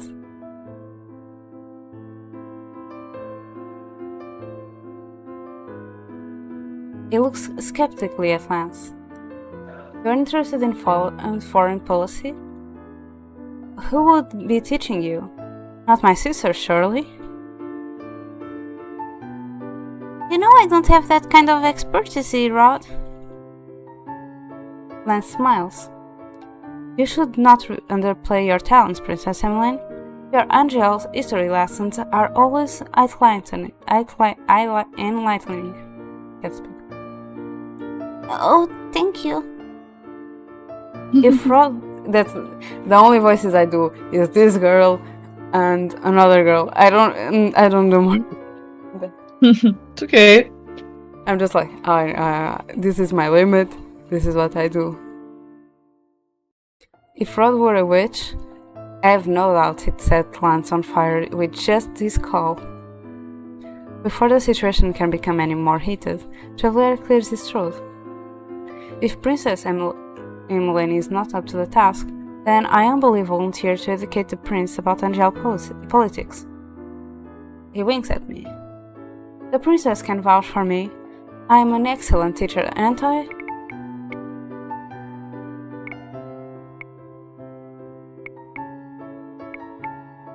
So the anatomy lesson. Yeah, let's just say how you told us how to kill someone fast. Just go for the neck. Chevalier taught me everything I know about medicine and the human body. This sounds wrong on my head now. I have seen Bridgerton now. My mind is in another place. He's very good at explaining even complicated things. Chevalier looks taken back. Ah, well, you weren't an excellent student, Viviana. Must he always compliment me when I'm trying to compliment him? Politics and medicine are hardly related. I disagree. We are all surprised when my father speaks. The practice may be different, but the incentives are the same. Both doctors and governments work to protect the health and well-being of the citizens they serve. Policies aren't just the backbone of our nation. They are a solve for our country's wants. I have never thought about it that way. Chevalier looks similar-eyed. I do not miss the gratitude in his eyes. I hope he sees that father values his opinions and experience. Your Majesty, father chuckles. I can't speak for his other lessons, but Chevalier and I have had very insightful conversations about politics. It's true. In the very least, father seems to enjoy discussing politics with Chevalier over breakfast. I really can't speak, I don't know what's happening. He has said before that he believes Chevalier provides a unique, more personal perspective on such issues, having been directly impacted by them before. It would be an honor to learn from a man as well learned as you, Sir Chevalier. And it will be my honor to assist you, Your Highness. I scrape absently at my plate with my fork as the conversation continues. I expect to leave the dining hall with Chevalier once the meal is cleared, but I'm surprised at when Claude requests his company. I want to talk to you about Lance's so-called instruction. Oh, how bradley of you. Chevalier leans over to plant a kiss on my cheek. I'll be back in a bit, my sweet princess. Wait for me. I wasn't expecting it, but now I have time to finish that scarf. I have nowhere else to be, Chef. Take your time. Please take your time. I nod. This will be good for him. Maybe Claude can give him some advice how to interact with the novels. I shall look forward I'm gonna to go. Okay. I must start my own stream. Yeah. Bye-bye. Bye-bye. Have a good stream. Thank you. I'm just waiting for you to finish this chapter, so then I'll go to bed. Okay, bye-bye. Bye, have fun. Thank you. Welcome. I shall look forward to seeing your beautiful smile again, sweet Viviana. He and Claude depart, following shortly by Emmeline and Lance. Rod remains looking moodily at his plate with Ophelia discuss the exchange program with him.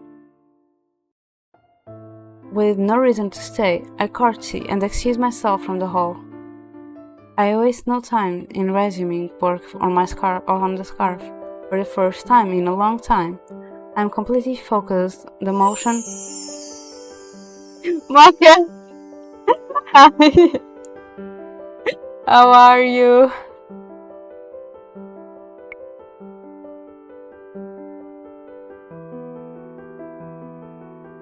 Let me shout you out.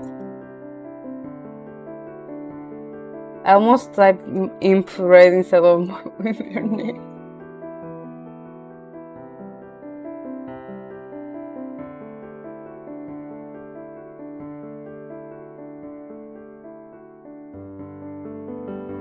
But how are you? How was your stream? And welcome everyone. People out.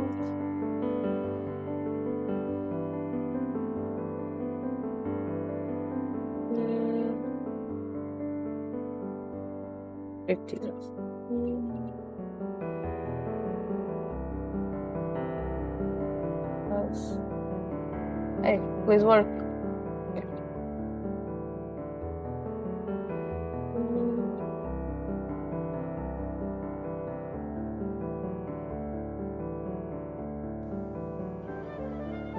Thank you for the follow, Demon. What's up, Doc? What were you playing though? Oh, you're. Is that an horror game? It's Xanimum, the Silent Call. That sounds like an horror game. Was that an horror game?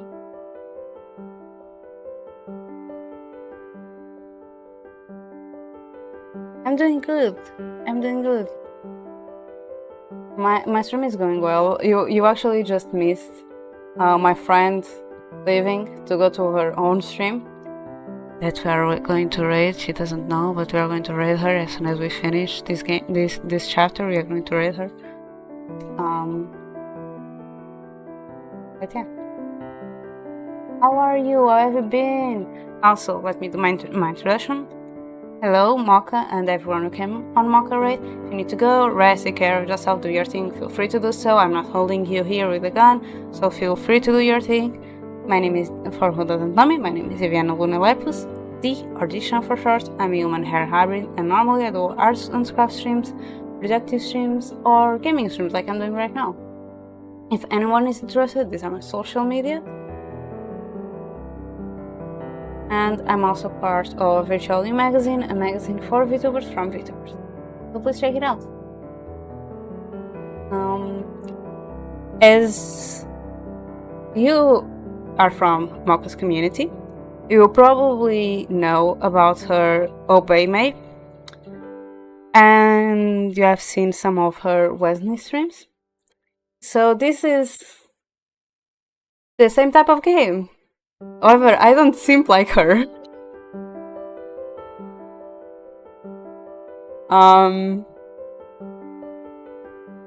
This is actually the second game.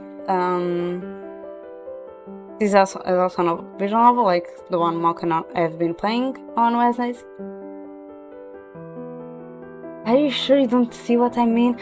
I'm pretty sure your bingo went almost full in one stream.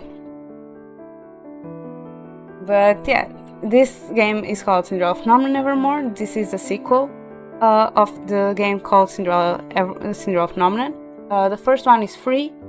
Both of them are on Steam. The second one is paid. The first one focuses more on like knowing the character and growing, and making the character grow, fighting the evil, blah blah. While the second one, the one that I'm playing right now, is focused on involving our relationship with the guy we pick. What I do is I do all the routes. There are 5 guys, so there are 5 routes. And in the first game we had bad ending and good ending. In this game we have good ending and best ending. So we have Rod, that is our stepbrother. He's our stepbrother because his mother married our father. So then he became our stepbrother. We have Chevalier, that is the route I'm going now. Is a doctor that we met while being cursed, because he's about witches and curses and fairies and fairy tales and old times and blah blah blah, which I love. Then there is Fritz, that was our personal knight. Karma, or Claudette. I don't know if you were in time when you saw it, but there is Karma, aka Cloud, that is a prince from a neighbor kingdom, and we also have Waltz, that is a childhood friend. My favorite one is Waltz. And since I'm doing, I say the guys by like my least favorite to my favorite. Rod being my least favorite because he's our stepbrother. I'm taking that away as far as I can. So what I do is I start on the guy I like the least, and I go to the guy, and I save the best for the end. So yeah, and now I'm trying to get the best end with Chevalier. That is the second guy that I like the least. I'm not simping, like.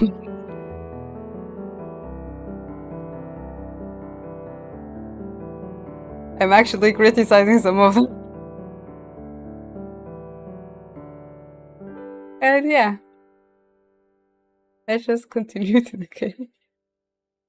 And also, for Stelia, to answer your question, no, you can't bully him. You can bully the others, but not Waltz. You can't bully him. I don't allow that.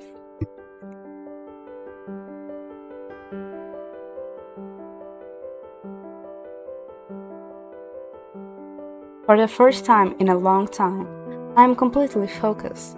The motion of the needle and the thread becomes almost hypnotic, my fingers moving without any thought.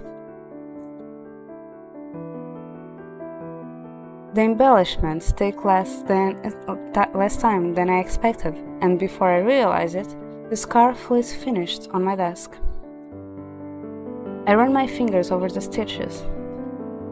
They are nowhere near as precise as previous, and yet, it is not bad. I lay the scarf on my lap with a smile. Finally, I can give Chevalier something nice. Time passes slowly, without Chevalier there, in the silence. I find myself remembering the conversation I had with Ophelia. She said the best way to help Chevalier was to support him without standing up for him. I immediately think of the scarf. Night might be a good time to give it to him, just to show him that I am always thinking of him. I cannot help my sudden nerves. He wore Bria's scarf every day. What if he does not think mine is worth that? I startle so badly at the knock I almost fall off my bed. Permission to come in, my lovely princess? Also, I don't do as many voices as Malka does. I'm not able to. I do like my normal voices for almost everything, and then I have like a voice like this for 2 girls here. I don't do more than. I don't have the energy. Neither the voice capacity for that. I take a deep breath as I fold the scarf on my lap. Come in. The door opens and Chevalier slides inside with a bright smile. Finally, I've returned. And just in time, 1 more hour away from you and I would have certainly withered away, but... He pauses. Princess? You're stiff as a board. Are you okay? I realize how tense I am and try to force myself to relax. I'm fine. How was your talk with Claude? It was good. A lot of catching up. He narrowed his eyes. Are you sure you're alright? With his eyes trained so completely on my face, he does not even notice the scarf. As he leans in to brush a strand of hair off my forehead, I seize my chance. I lean up to wrap the scarf around his neck. Chevalier freezes. I become aware of the way we're standing, me with the hands on his chest, he with the fingers wrapped around my own wrist. What is this? He reaches up and touches the scarf around his neck. Diviana, is this? You said you needed a new scarf. So I made you one. You made this for me? Willa runs his finger across the pattern and wave. And then he smiles, so brightly it makes me smile too. Diviana, this is the most spectacular gift I have ever received. He proclaims it so softly, so sincerely, that it makes my stomach leap into my throat. There is no need for you to exaggerate. It is not exaggeration. This is stunning work. The fact that you made it for me. He shakes his head. I will treasure it for the rest of my days. Pulls me closer and tips my chin up. I'll never take this off. That would be foolish. You should take it off. It is silly, and yet, the proclamation brings me so much joy I act without thinking, raising up to the tips of my toes to give Chevalier a kiss. He cups my face and kisses me back, a deep kiss that makes me feel both buoyant and grounded, that makes electricity shoot through my veins down the soles of my feet. It is a kiss that leaves me breathless. When I pull away, Chevalier has such a soft smile on his face that I can't help but kiss him again. Once, twice, 3 times on his lips. What did I do to deserve you, princess? You offered me just the right amount of lily-shaped chocolates, apparently. Chevalier laughs. I hope you are prepared for me to shower you with baked goods for the rest of your life, then.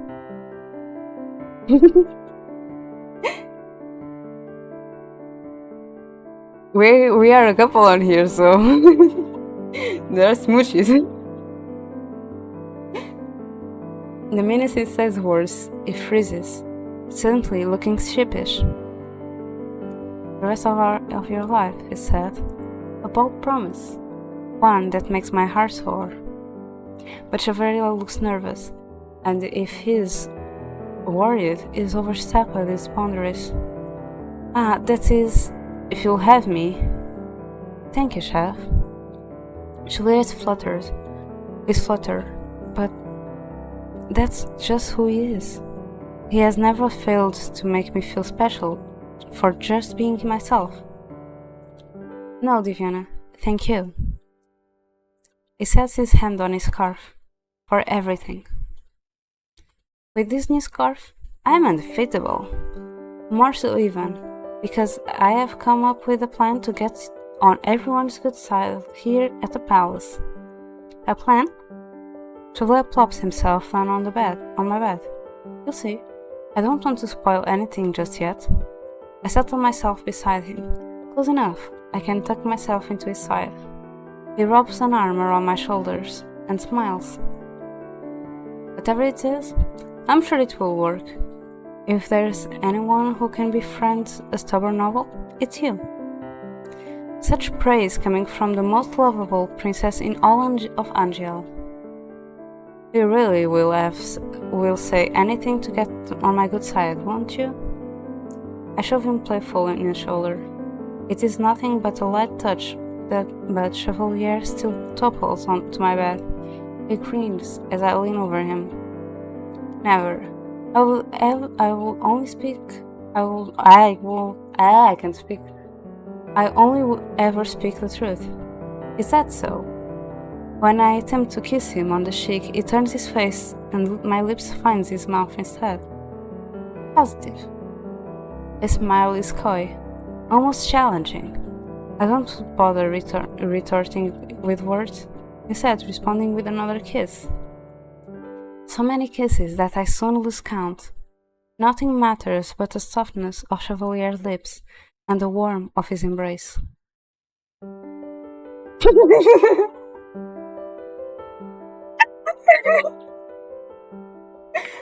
I think I can't wait longer with your reaction.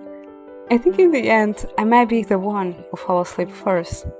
Tucked into Chevalier's side, my face pressed to his neck, I feel myself drifting. A scarf is wrapped around the both of us, softer and cozier than any blanket.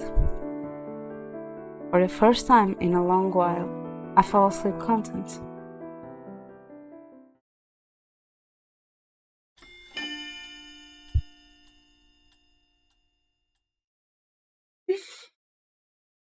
No, I save.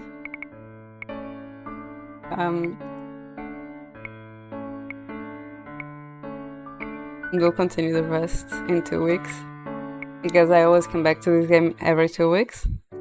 You could see that routes were there. They are already completed. This is the beginning screen, like the menu screen.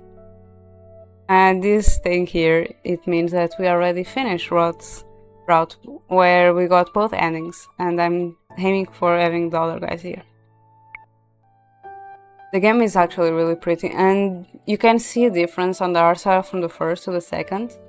In terms of like, you could see improvements, and you could see that the little changes that they made on the characters, not only in terms of design, but like the art style is similar, but at the same time you can see that there was an evolution. Also, talking about Rod's ending, Rod's route, because we are here in Chevalier's route, and this was the image that we got from the good ending, and we'll unlock the last one on the best ending that we are doing now. But Mocha, look, this was the best ending, so I think you can see by this where they are aiming for this game.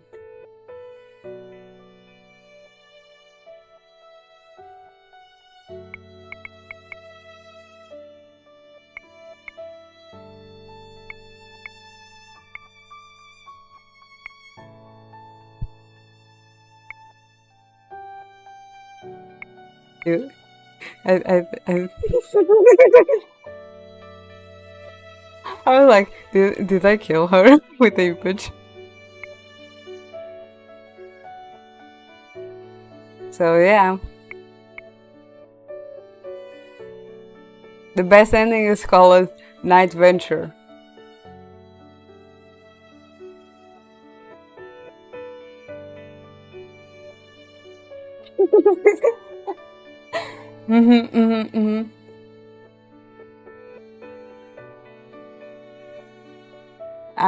I can see you staring respectfully. Let me just close this. Wait, maybe I can show you the others. Let me just open Chrome.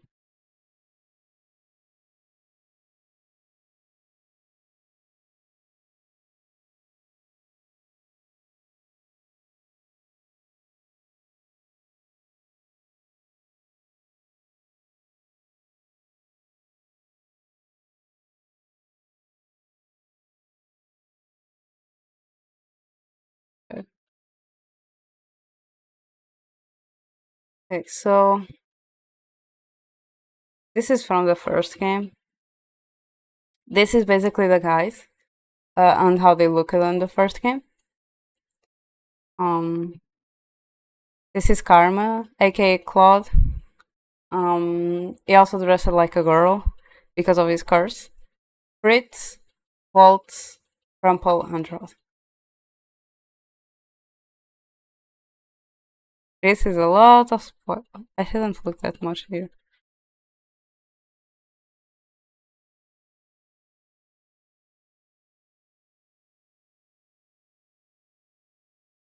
But yeah. Right. This is in the first. Oh wait, that was the official Tumblr. I forgot. Put me back in. Mm,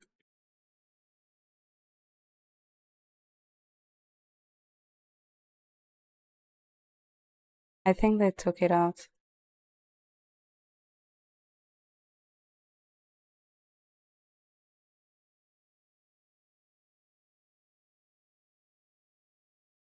Yeah, they took it out. And this was how we looked at it in the first game. Because you could see that now we look at different. But this was how we looked at it in the first game. And this now we have like us in the desk with the letters that you saw, like the shell envelope. In the first one we had these stained glasses where whenever we finish the two endings with a character, they would appear in the place. Like it was like this. Everyone had a crystal, and then it would become like this.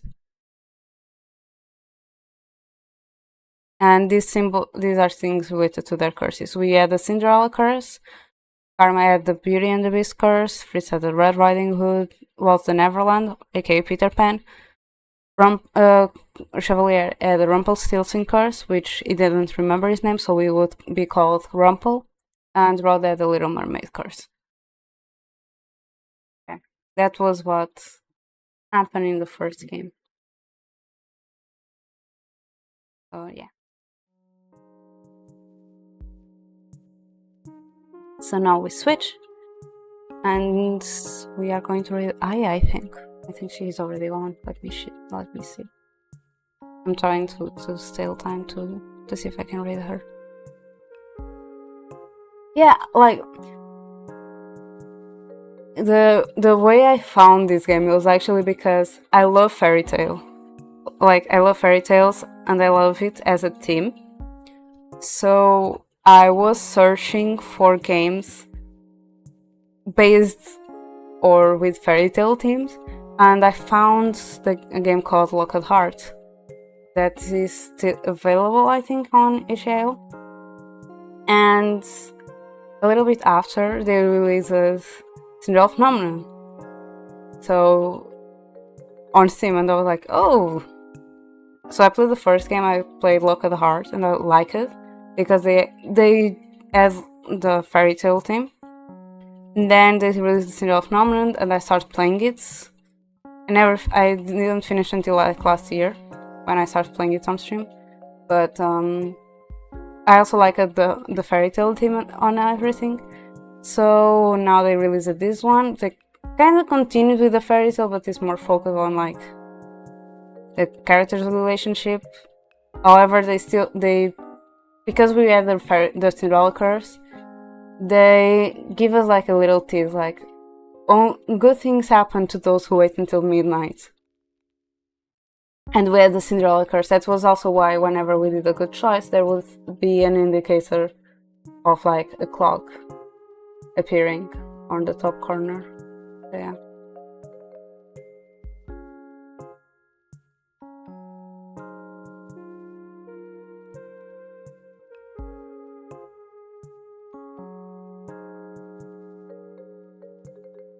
Yeah, and the first one is free, so everyone can try it.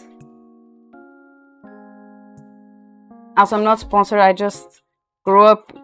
Like, I was literally in high school when I bumped into this, and then they released it. I was in uni. I kind of grew as a teen with this, so it just have a special place in my heart. I'm not sponsoring anything. I just want to make this clear before there is any problems. So yeah. Also, thank you, Marco, for sharing the visual novel love,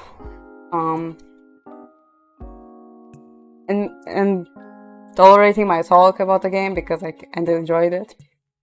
But yeah, now we're reading.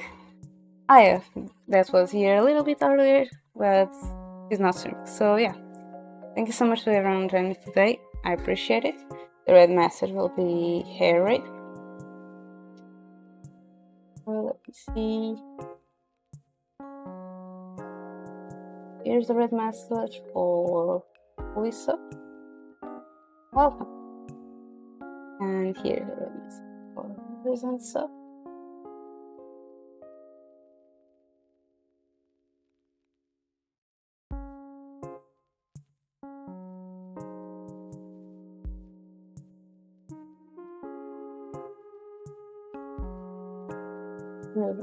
So yeah, thank you so much everyone who joined me today. I really appreciate it. Thank you, Ai, for joining me for a bit.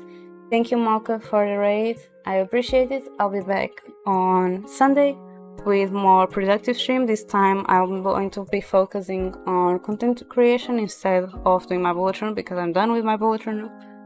Yeah, quiet stream and quiet/productive stream on Sunday. So see you on Sunday. Bye bye.